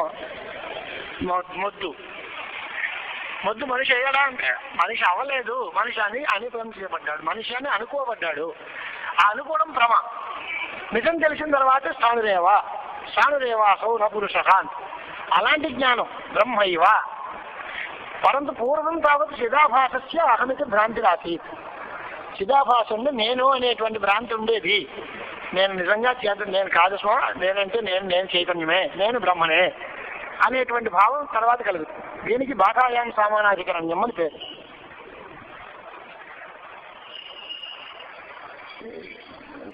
ఇవన్నీ మళ్ళీ మొదలు పెడితే కష్టం అవుతుంది. ఇక ప్రమాణ ప్రసంగం చేత ప్రత్యక్షము, అనుమానము, ఉపమానము, అర్థాపత్తి, శబ్దము, అనుపలబ్ధి అని 6 ప్రమాణాల గురించి చెప్పారనుకోండి. అవన్నిటినీ ఇప్పుడు మనం దర్శన గ్రంథాలకి పాఠం కాధికరంగా కలిగే జ్ఞానం చాలా రకాలుగా ఉంటుంది. ఇంద్రియాల వల్ల కలిగే జ్ఞానాన్ని ప్రత్యక్షం అంటారు. మనం ఊహించి తెలుసుకునే విషయాన్ని అనుమితి అంటారు. పోలికని బట్టి చెప్పే జ్ఞానానికి ఉపమితి అంటారు. ఓ వాక్యాన్ని విని మనం సంపాదించే జ్ఞానానికి శాబ్ద జ్ఞానము అని పేరు. వినోదేవదత్త అని మొన్న ఎప్పుడో చెప్పాను నేను. వాడు బాగా లావుగా ఉన్నాడు, పగలు భోజనం చేయట్లేదు అంటే రాత్రి భోజనం చేస్తాడు అని ఊహిస్తామే, దానికి అర్థాపత్తి అని పేరు. ఇక్కడ ఈ వస్తువు ఉంటే కనిపించేది. నుండి పలానా ఆయన వచ్చారా అని, లేదండి అంటాం. లేకపోవడం కనిపించదా నీకు? కాదండి ఉంటే కనపడే వరక యద్యత్ర ఘటో భవిష్యత్ తరిగి భూతలమేమో ద్రక్ష్యత. ఇక్కడ కనుక ఆయన ఉంటే వీళ్ళందరూ కనపడినట్టుకే అది కూడా కనపడేది. కనపడలేదు కాబట్టి లేదు. దీన్ని అనుపలబ్ధి అంటారు. ఇలాంటి 6 ప్రమలు, 6 యథార్థ జ్ఞానాలు, వాటిని కలిగించే ప్రమాణాలు 6 రకాలు. దీంట్లో ఈ తత్వమసి వాక్యం ఎక్కడ చేరుతుంది అంటే శాబ్ద ప్రమాణంలో చేరుతుంది. అది అర్థాపత్తి అనుపలబ్ధుల్లోనూ కాదు, ప్రత్యక్ష అనుమాన ఉపమానాలు కాదు, శబ్ద ప్రమాణంలో చేరుతుంది. శబ్ద ప్రమాణం లౌకికమైన ఒక మనిషి నిజమే పలికేటువంటి స్వభావం కలిగిన వాడు, తనకి తెలిసిన విషయాన్ని పూర్తిగా ఎదురవాడికి చెప్పేవాడు ఆప్తుడు అనబడతాడు. అలాంటి ఆప్తుడి చేత చెప్పబడిన వాక్యం ప్రమాణం లోకంలో. వేదేతు పురుషాభావా శబ్దనిష్టం రామాన్ని. వేదాన్ని చెప్పే మనిషి లేడు కనుక అపౌరుషేయం కాబట్టి దాంట్లో శబ్దమే ప్రమాణం. అలాంటి అపౌరుషేయమైన శబ్దం ఉపనిషత్, అదే ప్రమాణం మాకు ఈ ఐక్యానికి. బ్రహ్మ అనేటువంటిది ప్రత్యక్షము అని మనం అనుకున్నాం. బ్రహ్మ కంటికి కనిపిస్తుందా అంటే కనపడదు. కంటికి కనపడాలంటే రూపం కావాలి. రూపం ఉన్న వస్తువే కంటికి కనిపిస్తుంది. బ్రహ్మకి రూపం లేదు కనుక అది బ్రహ్మ కంటికి కనిపించదు. మరి తేడా ఏంటి? జీవులకి శరీరాలు ఉన్నాయి కదా అని అంటే, జీవులకి శరీరాలు ఉంటాయి, అది పుణ్యపాపాలని బట్టి వస్తాయి. బ్రహ్మకి శరీరాలు ఉండవు, ఆయనకి పుణ్యపాపాలు లేవు, రాగద్వేషాలు లేవు కనుక. మరి అలా కాదండి, ఈశ్వరుడు అవతారాలు ఎత్తాడు, రామావతారం, కృష్ణావతారం, రకరకాలు ఉన్నాయి కదా అని అంటే, రామకృష్ణావతారం మొదలైన శరీరాలు అంటే అవతారాలు వాళ్ళ పుణ్యపాపాలని బట్టి వచ్చినవి కావు. అది బాగా గుర్తుపెట్టుకోవాలి. దీనికి కారణం ఏంటంటే, మనం లౌకికంగా చూడండి, మనకి అదే అయోధ్యావాసుల పుణ్యం పండింది, రామచంద్రమూర్తి ఆవిర్భవించాడు అని. రామావతారానికి అయోధ్యావాసుల పుణ్యం పండడం ఏంటి, ఈయన పుట్టడం ఏంటి? ఈయన పుడితే ఈయన పుణ్యమో పాపాలను బట్టి పుట్టాలి కదా. అంటే మన జన్మలకి మన పుణ్య పాపాలు కారణం. కానీ భగవద్ అవతారాలకి వాళ్ళది కాదు, సృష్టి పూర్వం ఎవరైతే పెద్దవాళ్ళు వాళ్ళందరూ చేసినటువంటి పుణ్య ఫలితంగా స్వామి అవతరిస్తారు. అలాగే రావణాసురుడి పాపం పండింది, రాముడు అవతరించాడు. వారి పాప ఫలితంగా ఈయన అవతరించాడు. వీళ్ళ పుణ్యఫలంగా వాళ్ళ పాప ఫలంగా వీడు పుట్టాడు తప్ప ఆయనకంటూ పుణ్యపాపాలు ఏమీ లేవు. అదే రామకృష్ణావతారాలకి తదీయ పుణ్యపాపజన్యం కాదు, కింటూ జగదుత్పత్తి రూపమైన సృష్టి కలుగుతూ ఉంటుంది అనేటువంటి అభిప్రాయం. అంచేత సాధువులకి సుఖం, అసాధువులకి దుఃఖం. అది మనకు అందరికీ చెప్పే మాట అదే కదా. పరిత్రాణాయ సాధూనాం వినాశాయ చ దుష్కృతాం ధర్మ సంస్థాపనార్థాయ సంభవామి యుగే యుగే. అంచేత అవతార శరీరాలు వేరు. అది బ్రహ్మకి శరీరం ఉంది అని ఫీల్ అవ్వద్దు, అది ఆయన కారణం. అది బ్రహ్మ కూడా శరీరాన్ని ధరించింది కదా. బ్రహ్మ శరీరాలు కాదయ్యా అవి. అది పూర్వ పుణ్యపాపాలన్నిటినీ సమష్టిగా చూడడం కోసం, ఫలదానం చేయడం కోసం ఈశ్వరుడు ఈ రకమైన అవతారంతో వస్తాడు మనకి. అంతే తప్ప బ్రహ్మకి శరీరాలు ఉండవు. అలాగే బ్రహ్మ జ్ఞానేంద్రియాల చేత తెలియబడదు, బ్రహ్మ కర్మేంద్రియాల చేత తెలియబడదు, బ్రహ్మ మనస్సు చేత కూడా తెలియబడదు. కానీ సంస్కృతమైన మనస్సు చేత బ్రహ్మ సాక్షాత్కారం కలిగే అవకాశం ఉంది. గురువులు వేదాంత వాక్యాలు వాటినన్నిటినీ బాగా అధ్యయనం చేసి బాగా అనుష్ఠానం చేసిన వాడు చిత్తశుద్ధిని సంపాదిస్తే అలాంటి పరిశుద్ధమైనటువంటి మనస్సులో బ్రహ్మ సాక్షాత్కారం కలిగేదానికి అవకాశం ఉంటుంది. కాబట్టి ఎక్కడైనా సరే విషయముతో సంబంధం వృత్తికి ఉంటే దానికి ప్రత్యక్ష జ్ఞానం అని పేరు. విషయం అంటే ఘటం, ఇది ఘటము, ఇది కొండ. ఆ విషయంతో చక్షు నిర్గమానికి వృత్తి అని పేరు. అంటే మన కంటిలోంచి వచ్చినటువంటి వెలుగు చక్షు ఇంద్రియం ఆ వస్తువు దగ్గరికి చేరుతుంది. ఆ వృత్తి నిర్గమం విషయంతో కలిస్తే ప్రత్యక్ష జ్ఞానము అని పేరు. అలా సంబంధం లేకపోతే దానికి పరోక్ష జ్ఞానము అని పేరు. పర్వతో ధూమమాన్ వన్హే, పర్వతో వన్యమాన్ ధూమాత్, రకరకాల ప్రయోగాలు చేస్తాం. పర్వతం ముందు నిప్పు ఉందో లేదో మనకు తెలియదు, కానీ పొగ ఉంది కనుక నిప్పు ఉంది అని ఊహిస్తాం. పొగకి కంటితో సంబంధం ఉంది, కానీ ధూమాంశంలో ప్రత్యక్షం, వన్యాంశంలో అనుమతి. నిప్పు కనపడదు, పొగ మాత్రం కనిపిస్తుంది. కనిపించిన పొగతో ఊహించి నిప్పు ఉంది అని తెలుసుకుంటాం. కాబట్టి ధూమం ప్రత్యక్షం అవుతుంది, వన్ని అనుమేయం అవుతుంది అనేది సిద్ధాంతం. అలాగే ఇక్కడ కూడా దేశాంతరంలో ఉండేటువంటి వస్తువులు కానీ, లేదా నశించిపోయిన వస్తువులు కానీ, లేదా రాబోయే వస్తువులు కానీ అవేవిగా తెలిస్తే వాటి జ్ఞానాలన్నీ పరోక్ష జ్ఞానాలే ఉంటాయి. వర్తమానము అంటే బ్రహ్మ దేశాంతరస్థితము కాదు, నశించింది కాదు, రాబోయేది కాదు, నిత్య సిద్ధం మన దగ్గరే ఉంది. కాబట్టి విషయ సంబంధం ఉంది కనుక ఇది ప్రత్యక్షము. అయితే ఇంద్రియ వృత్తి నిర్గమం ఉందా అంటే అది నియమే లేదు, అది అక్కర్లేదు. దశమ పురుష జ్ఞానం లాగా శబ్దం వల్ల కలిగిన ప్రత్యక్షం ఇది. విషయం నిత్య సిద్ధం కనుక ఇది పరోక్షం కాదు. కాబట్టి అహం బ్రహ్మాస్మి అనే జ్ఞానము నిరావరణమైనటువంటి బ్రహ్మ బోధింపబడుతుంది. ఆ బ్రహ్మ సాక్షాత్కారం వల్ల తత్వదృష్టి ముక్తుడయ్యాడు అని 4వ తరంగాన్ని ఆయన పూర్తి చేశారు. ఈ అడవిలోంచి మనం బయటపడ్డాం. ఇక మనకు కూడా తేలిక. ఇప్పుడు ఇంక మన మామూలుగా మన స్థాయిలో మధ్య వాడొచ్చి ఎంత మీరు బాగానే ఉందండి, వ్యావహారికంగా వేదాలు అంటున్నారు, గురువులు అంటున్నారు, అద్వైతం చెప్పారు, గురువు గారు అద్వైతం చెప్పారు అంటున్నారు, ఇదంతా బాగానే ఉంది. కానీ వేదం చేత గురువు చేత అద్వైతం చెప్పబడటం ఎలా కుదురుతుంది అనేది వీడి ప్రశ్నకు. గురు వేద ప్రభృతీనాం వ్యావహారిక తత్వాన్ని మా ప్రశ్న అన్నమాట. సద్గురువు గారు మనకి అనేక రకాలైనటువంటి ఉపనిషద్ వాక్యాల్ని వాటిని అన్నిటినీ చూపించి దీనివల్ల అహం బ్రహ్మాస్మి అనే జ్ఞానాన్ని మీరు పొందండి అయ్యా అని అడిగారు. అంటే శిష్యుడు, అంటే 2వ కేటగిరీకి సంబంధించిన శిష్యుడు మళ్ళీ బయలుదేరాడు. మొదటి వాడికి వాడి సందేహాలు తీరిపోయాయి, వాడి సందేహాలన్నీ నివృత్తి అయిపోయి గురువు గారికి నమస్కారం పెట్టి కూర్చున్నాడు. వాడు ముక్తుడయ్యేటు అనే మాట ఉపసంహార గ్రంథంలో చెప్తారు. ముగ్గురికి సమానమైన ముక్తే వచ్చింది. వాడి స్థితిని కలగా చెప్తారు. ఇప్పుడు వాడు కృతార్థం అయిపోయాను, గురువు గారు నమస్కారం అండి, మీకు నేనేం దక్షిణించుకోవాలండి, ఈ మాటలు ఏమీ లేవు. ఆ తర్వాత చెప్తారు. ఇది ఇప్పుడు 2వ వాడు వచ్చి నాకు సందేహం ఉందండి అన్నాడు. వీడి పేరేంటి? 2వ వాడి పేరు అదృష్టికి. మొదటి వాడు తత్వదృష్టికి, 2వ వాడు అదృష్టికి, 3వ వాడు తర్క దృష్టికి. ఈ 2వ వాడి ప్రశ్న ఏంటి అంటే, ఇందుకే గురువు గారు చెప్తారు, వేదాలు చెబుతాయి, వేదాంతాలు బ్రహ్మ సాక్షాత్కారానికి సాధనాలు అవుతాయి, ఇవన్నీ సత్యములా అసత్యములా చెప్పండి. మీరు ఇంతవరకు చెప్పిన ఉపన్యాసం బ్రహ్మ సత్యం జగన్ విద్య అన్నారుగా. బ్రహ్మ కంటే వేరేగా గురువు ఉన్నాడా? బ్రహ్మ కంటే వేరేగా వేదాంతాలు ఉన్నాయా? బ్రహ్మ కంటే వేరేగా వేదవాక్యాలు ఉంటాయా? ఇవన్నీ సత్యములు అంటావా అసత్యములు అంటావా? ఇవి నిజములు అన్నాం అనుకోండి, అప్పుడు మీ అద్వైతం సంక్రాంతిపోయింది. బ్రహ్మ కంటే వేరేగా ఈ 3 పదార్థాలు చెబితే 4 వస్తువులు అయ్యాయి, కానీ బ్రహ్మ ఒకటే అని అర్థం కాదుగా. మీరు చెప్పింది తప్పు అని తెలియదు. కానీ ఇవన్నీ లేవన్నారు అనుకోండి, మరి వీటి చేత చదువుకోండి అని చెప్పిన మాట తప్పు అయిపోయింది. ఎలా చెప్తారు మీరు? గురువు వేదాంతాస్య సత్యాహ ఉత అసత్యాహ అని అడిగారు. సత్యములు అన్నామయ్యా, అద్వైత హాని సిద్ధాంత భంగ, అద్వైతం పోతుంది, ద్వైతవాదంలో ప్రవేశిస్తాం. కాదండి, 2వది అసత్యములు. అసత్యము అయితే ఎండమావుల్లో కలిగిన నీటిలాగా అదేం దాహం తీరుస్తుంది వేస్తారు.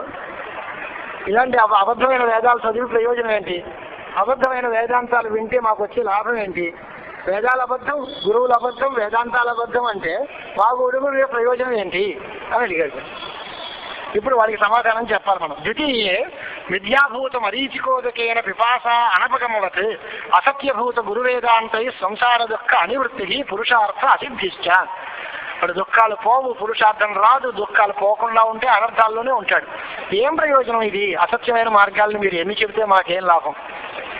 వేళాకోళంగా మన వాళ్ళు అనేవారు, ఇంతంత ఎత్తుకెత్తు పచ్చకర్పూరం వేసి చక్కగా 1 కేజీ జీడిపప్పు తగిలించి మంచి మిఠాయి ఉండలు ఉత్తుత్తి ఎన్ని తింటావా అని. అసలేవి ఏమీ లేదు అక్కడ, మిఠాయి లేదు, జీడిపప్పు లేదు, దానిలో పచ్చకర్పూరం లేదు, ఎన్ని తింటావా అని ప్రశ్న ఏంటి? ఉంటే కదా తినడానికి. ఆ వస్తువే లేనప్పుడు ఏం తిని మనం ఏం సాధిస్తాం? దానివల్ల ఆకలి తీరుతుందా, నోరు ఊరుతుందా, ఏమవుతుంది? అలాగే ఇదంతా అబద్ధం అన్నప్పుడు ప్రయోజనమే లేదు. నిజం అంటే మన సిద్ధాంతం పోతుంది. ఇప్పుడు కాళ్ళకి బంధం వేసి దీన్ని ఎలా సాల్వ్ చేయాలో చెప్పండి సార్ అని అంటే అద్వైతం ప్రామాణికంగా అయినా ముందు శ్రద్ధ పోకూడదు. అద్వైత శ్రద్ధ పోకుండా అద్వైత శ్రద్ధని బలపరుస్తూ చాలా వాక్యాలు చెప్పి శంకర మతం, అద్వైత సిద్ధాంతం ఇది చాలా గొప్ప మాట అనేటువంటి మాట కోసం వాళ్ళు అనేక వాయు పురాణం, కూర్మ పురాణం, మత్స్య పురాణం వాటిల్లో ఉండేటువంటి ఉద్ధృత శ్లోకాలన్నీ ఇచ్చి సర్వ సంశయనాశశ్చ భగవత్ పూజ్యపాదభృత శంకరోపి తథైవాహ లోకానుగ్రహకాంక్షయ అని అన్ని శ్లోకాలన్నీ ఉదహరించారనుకోండి. దాంట్లో ఆయన ఏం చెప్పారంటే సమస్త వేదాంతాల్లోనూ చెప్పబడినది అద్వైతమే. దానిని ఈ ప్రపంచంలో విస్తృతంగా ప్రచారం చేయడం కోసం నలుగురు శిష్యులతో కలియుగంలో శంకరాచార్యుల వారు అవతరిస్తారు. వేదవ్యాసుల వారికి కూడా దీని అందే తాత్పర్యము. వాల్మీకి రామాయణం రాసిన అద్వైతమే ప్రమాణము అని అభిప్రాయపడ్డాడు తప్ప ద్వైతాన్ని ప్రమాణంగా తీసుకోలేదు. శ్రీ వాల్మీకి ఆదికవి ఆయా అఖిలార్థదర్శి మహర్షి ఉత్తర రామాయణే వాసిష్ఠ గ్రంథే సర్వోపనిషత్ సూత్రభూత మాండూక్యార్థ ఆవిష్కరణ ప్రధానే శ్రీరామ వశిష్ఠ సంవాద రూపేణ అభివ్యక్త వార్తికాత్మకే ఉపక్రమాది షడ్విధ తాత్పర్యలింగై దృష్టాంత సహస్రై ఇతిహాస శతైశ్చ అద్వైతమేవ ప్రమాణమితి నిరూపయతి. మీకు మాట సందర్భం వచ్చింది కనుక పుస్తకాలు చదివే వాళ్ళు కాబట్టి జ్ఞాన వాసిష్టం, యోగ వాసిష్టం వాటిల్లో కనుక చూస్తే రామాయణంలో ఉండే ఈ కథంతా ప్రయోగాల్లో వ్యవహారంలో చూపించిన చివరికి వచ్చేసరికి అద్వైతమే కనిపిస్తుంది. అద్వైత అక్షరమాలిక అని ఒక సిరీస్, ఒక పుస్తకం కంచి స్వాముల వారు, పెద్ద స్వాముల వారు, చంద్రశేఖరేంద్ర సరస్వతి మహాస్వాముల వారు వేయించారు. ఆ పుస్తకంలో విశేషం ఏంటంటే మొత్తం ప్రపంచంలో ఉన్న వాంగ్మయం అంతా అద్వైతపరమే.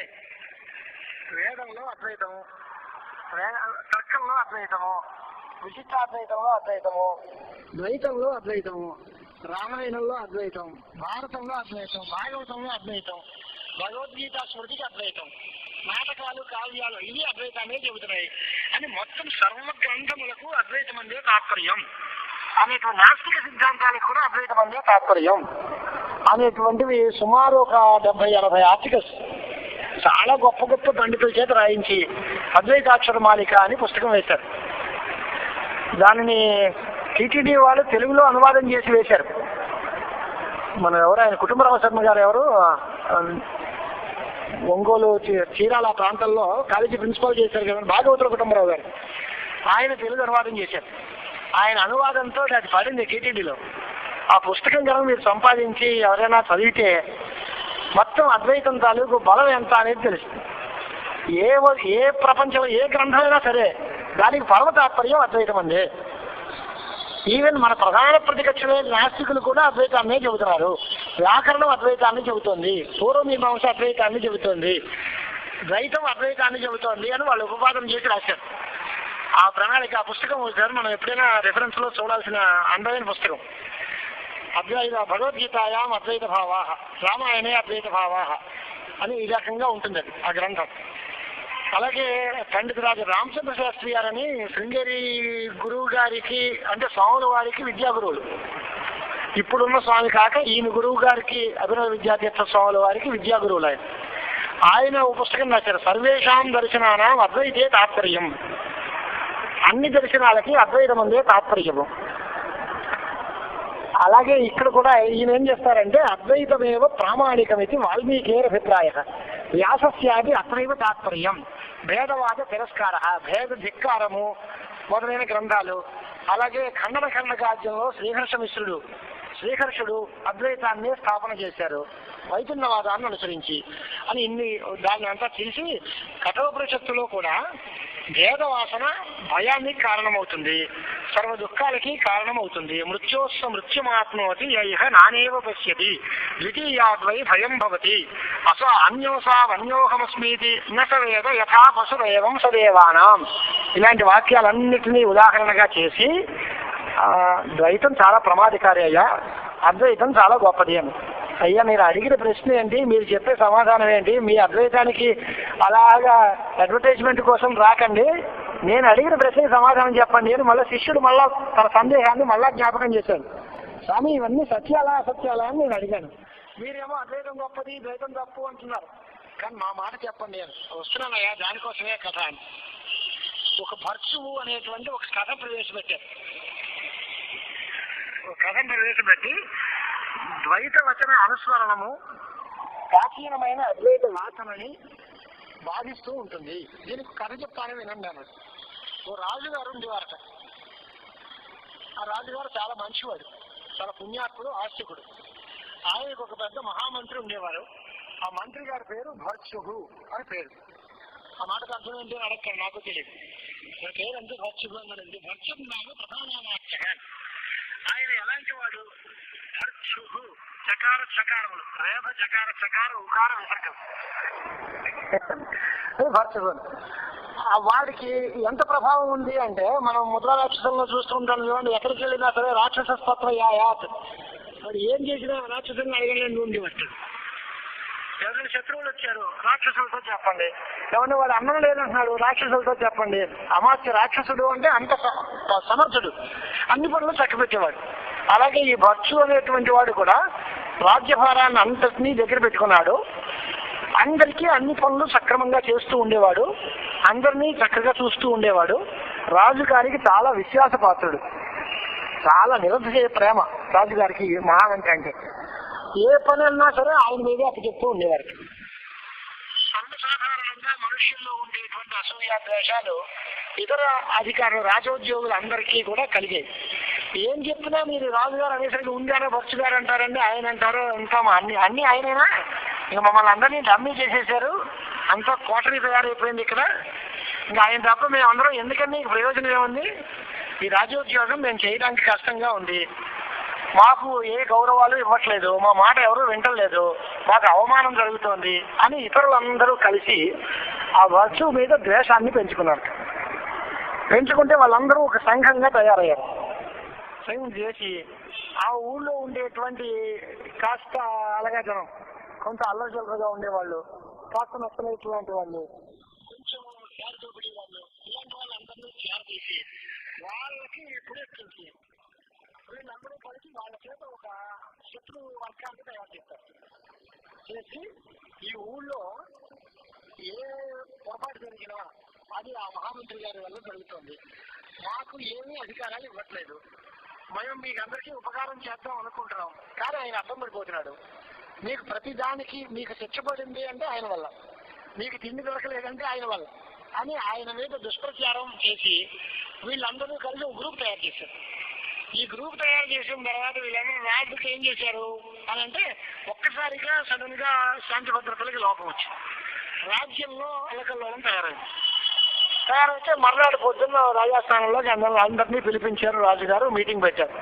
ఏమిటి ఈ అలకల్లోలం, ఎందుకు వచ్చింది గొడవ, అసమ్మతి వర్గం లేచిపోయింది, అందరూ బాధపడుతున్నారు, వీళ్ళందరూ కూడా దొంగలందరూ వీర విహారం చేస్తున్నారట, దీనికి కారణం ఏమిటి అని అంటే అందరూ కూర్చున్నారు మాట్లాడుకున్నారు.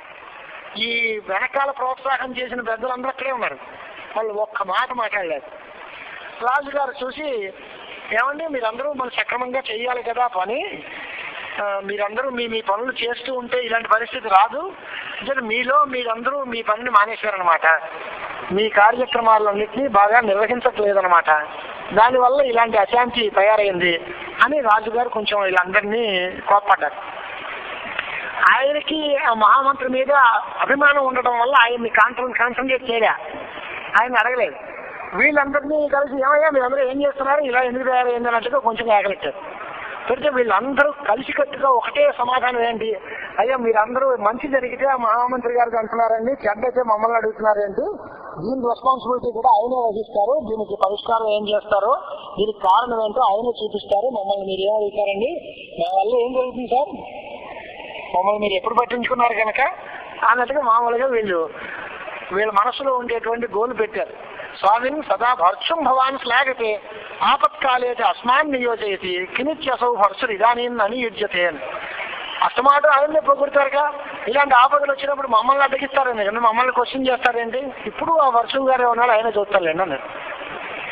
రాజుగారు ఏమన్నారు, ఏమండి ఏంటి మంత్రి గారు ఏం చేస్తా ఉన్నారు, ఆయన వెంటనే మీరు నాకు ఆజ్ఞ ఇచ్చి మాట అయితే దీన్ని పొద్దున్నకి చర్చ చేసేస్తానండి అన్నారు. సమర్థుడైన మంత్రి కదా, తన వర్గం కూడా ఉంది బయటకు తెలియకుండా గూఢచార వర్గం, నేను దీన్ని రేపు పొద్దున్న కల్లా కంట్రోల్ చేసేస్తానండి, నాకు మీకు పర్మిషన్ ఇచ్చి మాట అయితేను, సో తప్పకుండా చెయ్యండి అంటే ఆ మంత్రి గారు తన గూఢచారి వర్గాల ద్వారా ఎక్కడ లూప్ హోల్స్ ఎక్కడెక్కడ జరిగాయి, ఎక్కడ ఈ సమాచారం ఎవరెవరు చేరేశారు ఇదంతా కూపీ లాగాడు, అసలు ఎవరి వల్ల జరుగుతోందో వాకప్ చేశారు, వారందరినీ కూడా క్షణకాలంలో శత్రు బలాన్ని అంతటినీ కూడా సంహరించారు, వాళ్ళ తాలూకు మనుషుల చేత వాళ్ళందరినీ ఓడింపజేశారు, మర్నాటి పొద్దున్నకంతా పరిస్థితి చక్కదిద్దారు.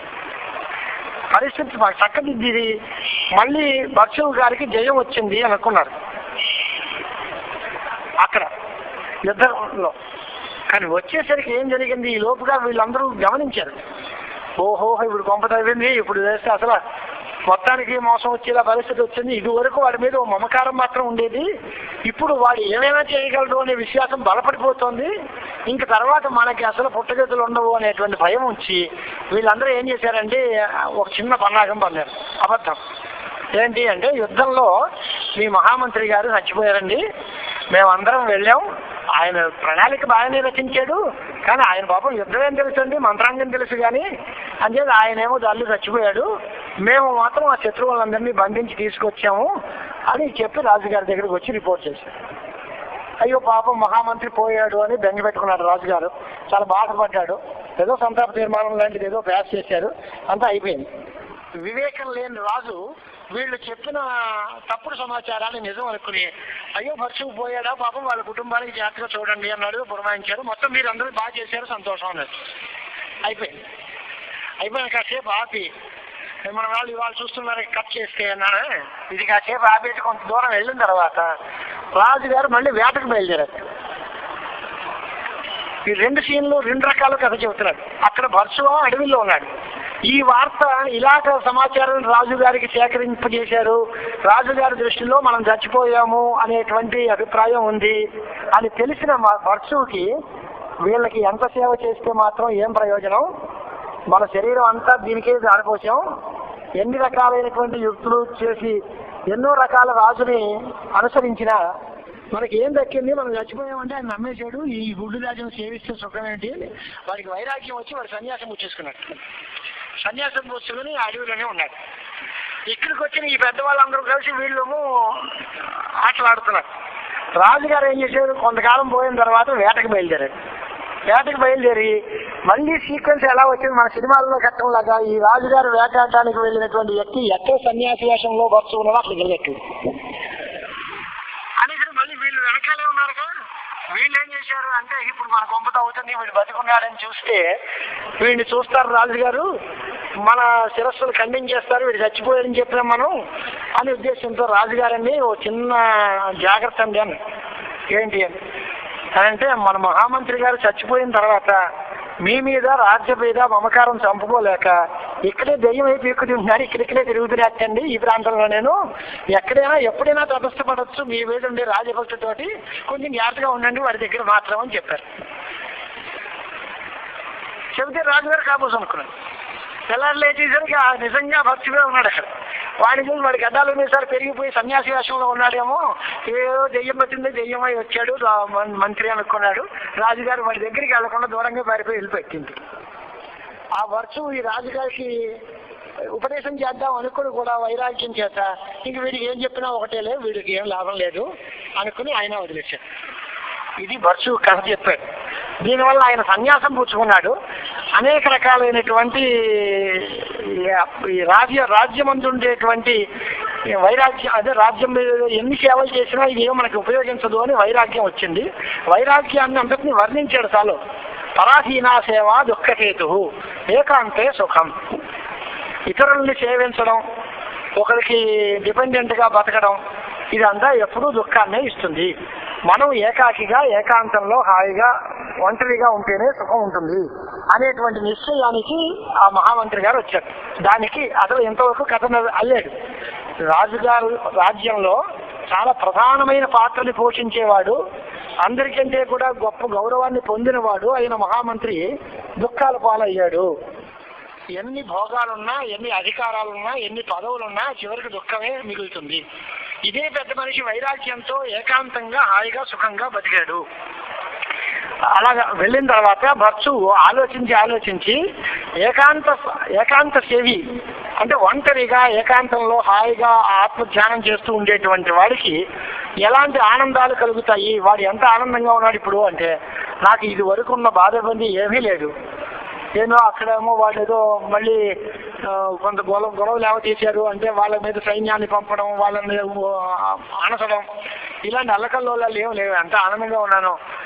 మళ్ళీ చిన్నపిల్లలకి పళ్ళపాలు తీసుకురమ్మని ఒకడు, వాళ్ళ ఇంట్లో కరెంటు పోయిందని ఇంకోడు, ఈ అధోబాధ అంతా లేకుండా అడవిలో హాయిగా ఉన్నాం, ఏదో ప్రకృతి ప్రసాదించిన ఫలాలు తింటున్నాం, హాయిగా చెరువులో స్నానం చేస్తున్నాను, ఎంత ఆనందంగా ఉందో అనుకుని ఫీల్ అయ్యాడు. మానుషానందం. అది మెల్లిమెల్లిగా అతను సాధన చేసి ఈ ఆనంద మీమాంసలో తైత్రేయంలో చెప్పినట్టుగా వాడు ప్రజాపతి బ్రహ్మ ఆనందం తాలూకు ఆనందాలంతటినీ పొందాడు. మధ్యలో ఈ సంసారము గృహస్థాశ్రమము దీనివల్ల వచ్చే నష్టాలన్నీ చెప్తూ బిందుక్షయ ఏవ సరళానర్థ హేతు అని చెప్పి సాంసారికమైనటువంటి సుఖాలకి లోనైనటువంటి వాడికి బుద్ధికి పదును తగ్గిపోతుంది కనుకనే బ్రహ్మచర్య వ్రతాన్ని ఎక్కువగా ప్రచారం చేసి మన శాస్త్రాలన్నీ చెప్పి మేధా సంపద పెరగాలన్నా, బుద్ధికి ఏకాగ్రత రావాలన్నా, అనేక రకాలైనటువంటి కోరికలు రాకుండా ఉండాలన్నా బ్రహ్మచర్యం చాలా అవసరం అనేటువంటిది స్త్రీ వ్యామోహం కానీ స్త్రీ సంఘం కానీ మన ఎన్ని రకాల ప్రమాదాలకి గురి చేస్తుందో చాలా కథలు చెప్పాడు. మనకు విశ్వామిత్రుడి కథ లాంటివన్నీ మనకు అందరికీ తెలుసు. ఇప్పుడు కథలన్నీ మనం మానేద్దాం. ఇలాంటి పరిస్థితుల్లో ఎన్నో రకాలైనటువంటి పుత్రుడి వల్ల వచ్చే దుఃఖం, ధనం వల్ల వచ్చే దుఃఖం, ఈ రకంగా అధికారాల వల్ల వచ్చే దుఃఖం, స్త్రీ సంపర్కం వల్ల వచ్చే దుఃఖం, ఇలాంటివన్నీ చేసి అంతా అయిపోయిన తర్వాత ఆయనకి ఒక కళ వచ్చింది. సంసార దుఃఖం మిథ్య అనేటువంటిది నిర్ణయించాడు ఆయన. దీనికి ఒక కథ చెప్తాను వినండి అన్నాడు ఆ భర్చు గారు. చెప్పి ఒక రాజుగారు ఉన్నాడు అని ఆ కథలో కథ. ఒక రాజుగారు ఉన్నాడు. ఆ రాజు దేవేంద్రుడు లాంటి వైభవంతో రాజ్యం చేసుకుంటున్నాడు. ఒకరోజు ఆయన రాత్రి పడుకుంటే కల వచ్చింది. ఆ కళలో ఓ నక్క ఆయన కాలు పట్టుకు పీకేసి కరిచేసినట్టుగా కల వచ్చింది. రక్తం కారిపోతుంది. కారిపోతున్న రక్తం చూసి ఆయన భయపడిపోయాడు. రాజభటుల్ని పిలిచాడు. వాళ్ళు పలకలేదు. రాజవైద్యులు కబురు చేశారు. వాడు రాలేదు, మందు వేయలేదు. మంత్రి గారిని, సేనాధిపతిని, దండనాయకుడిని అందరినీ పిలిచారు. ఏమీ లాభం లేకపోయింది. రాజ్యంలో ఉండేటువంటి వాళ్ళకి అందరికీ దండోరా వేయించండి, నాకు ఈ కాలి గాయానికి ఎవరైతే మందు ఇస్తారో, నాకు సుఖంగా వెంటనే రోగం రిలీఫ్ చేస్తారో వాళ్ళకి అర్ధరాజ్యం ఇస్తారని సాధింపు వేయించట. ఇంత కల్లోనే ఏమీ రెస్పాన్స్ అవ్వలే. ఎక్కడా రెస్పాన్స్ దొరకలేదు. ఎవడు రాలేదు. ఈయన చాలా మంది అనేక రకాలైనటువంటి అవమానకర వాక్యాలు పలుకుతున్నట్టు, బాగా అయింది రాజుకి ఇలాగే అవ్వాల్సింది అని అందరూ అనుకుంటున్నట్టు ఇదంతా మనసులో కల్లో బాధపడ్డాడు. అంత బంధువులందరూ కూడా దగ్గరికి రాకుండా దూరంగా పోయారు. వీడి రోగాన్ని బట్టి అదే వాడి బాధ వాడేసి వస్తాడులే మనకెందుకని పడుకుంటున్నారు.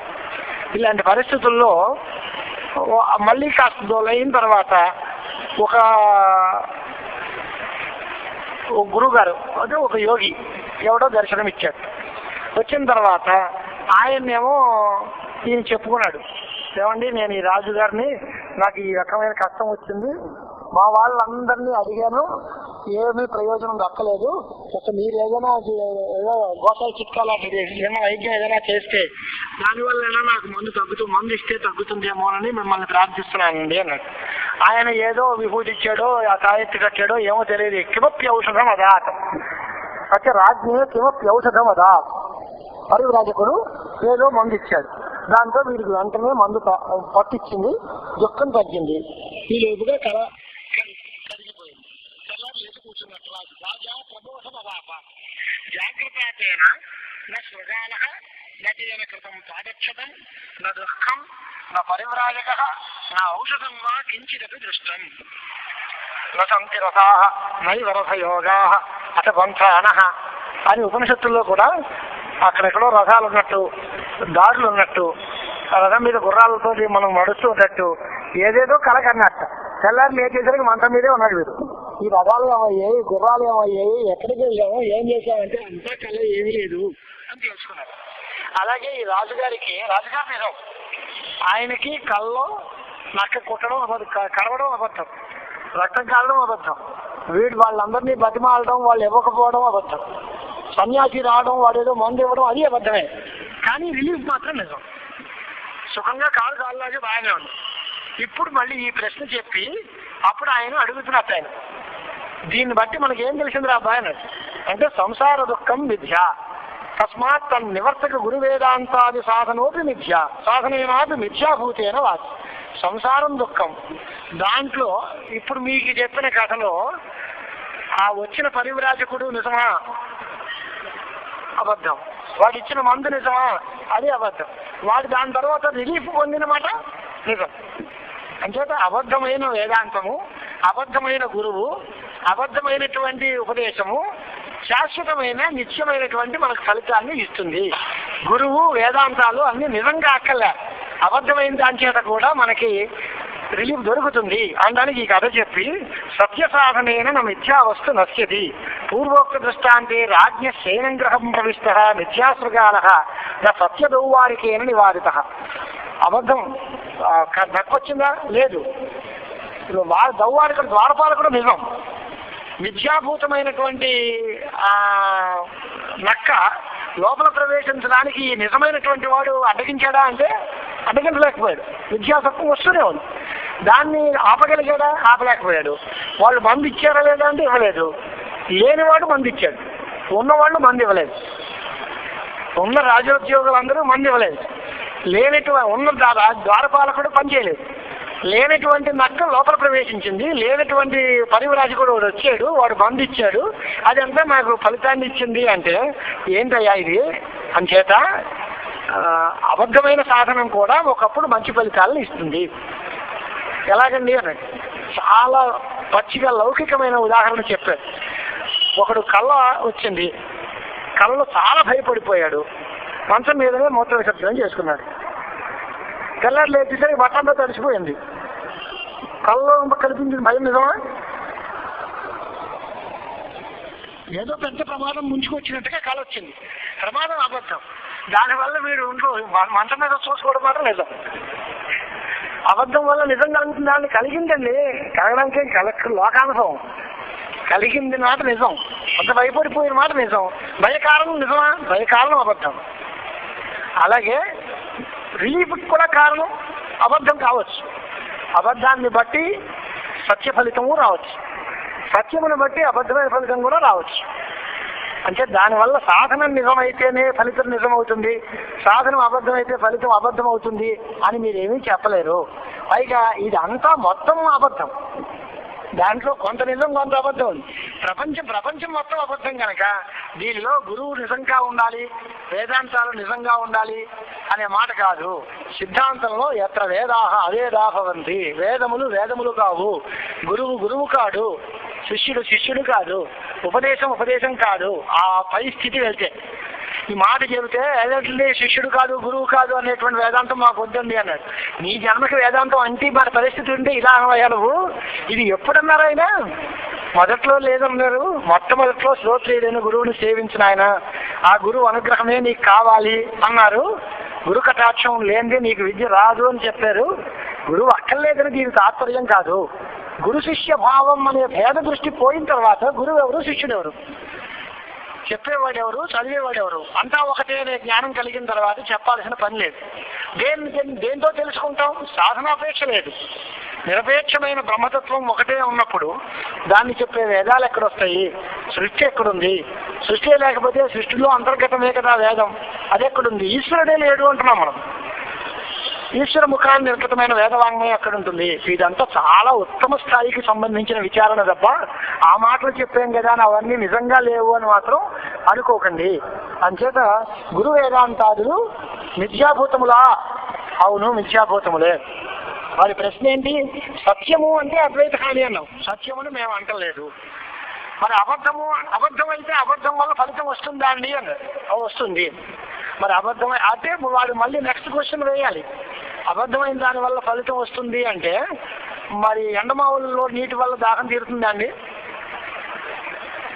ముచ్చిపు చెప్పని చూసి వెండి అనుకుంటే దానికి కేజీ 60,000 పలుకుతుందండి. ఇప్పుడు ఇలాంటి భ్రాంతి సిద్ధమైన వస్తువులన్నీ ఫలితాలు ఇస్తాయా అని నెక్స్ట్ క్వశ్చన్ వాడు రెడీ అయిపోయాడు అన్నమాట. విద్యాభూతమైనటువంటి దాని చేత ఫలితాలు వస్తాయి అంటే మరీచికోదకేన పిపాశాసమో భవతివా విద్యాగురు వేదాంతనాది సంసార దుఃఖనాశోది స్యాత్. ఇలా ఒకవేళ ఉంటే అలా అవుతుందా అని అంటే దానికి దీనికి తేడా ఉండవు అని. ఏది? ఇవి రెండు వ్యావహారిక సత్యాలు. జగత్తు ఎంత సత్యమో గురువు అంత సత్యం, వేదములు అంత సత్యం. వేదాంతములు కూడా అంత సత్యం. వీటికి సమానమైన స్టేటస్ ఉంది.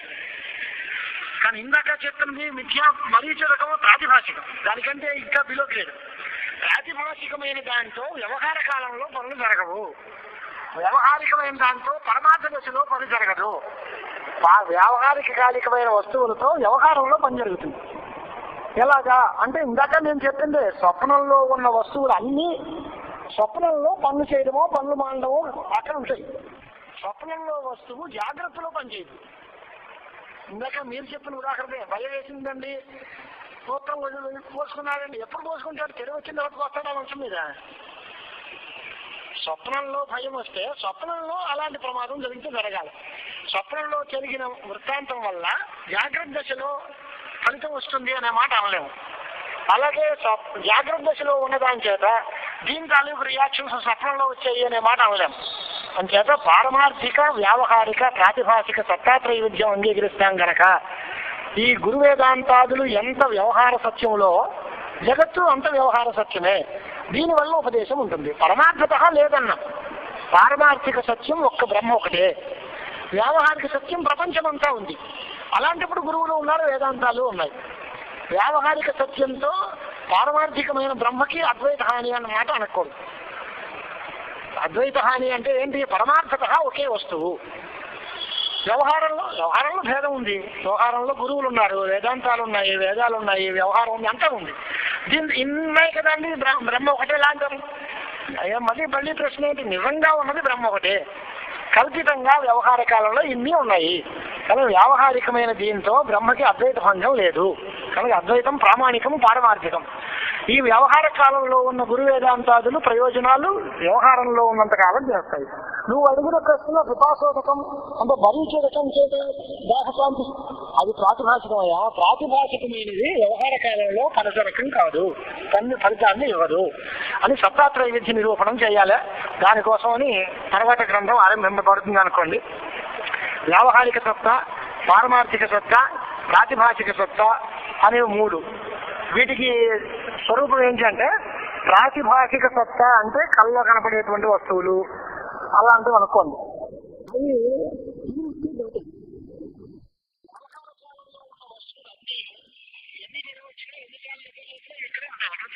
బ్రహ్మజ్ఞానం కలిగే వరకు బ్రహ్మ సాక్షాత్కారం అంటే ఆత్మ సాక్షాత్కారం చేత మాత్రమే పోయేది వ్యావహారికములు. ప్రాతిభాషికములు అంటే తర్వాత జ్ఞానం కలిగితే ముందు పోతుంది. సుఖిరజిత భ్రాంతి ఉంది, లేదా తాడును చూసి పాము అనుకున్నాం, ఈ భ్రాంతి ఉంది. ఇది ఏంటి? ప్రాతిభాషికం. ఇది వెంటనే ఇది తాడే అని తెలిస్తే పోతుంది.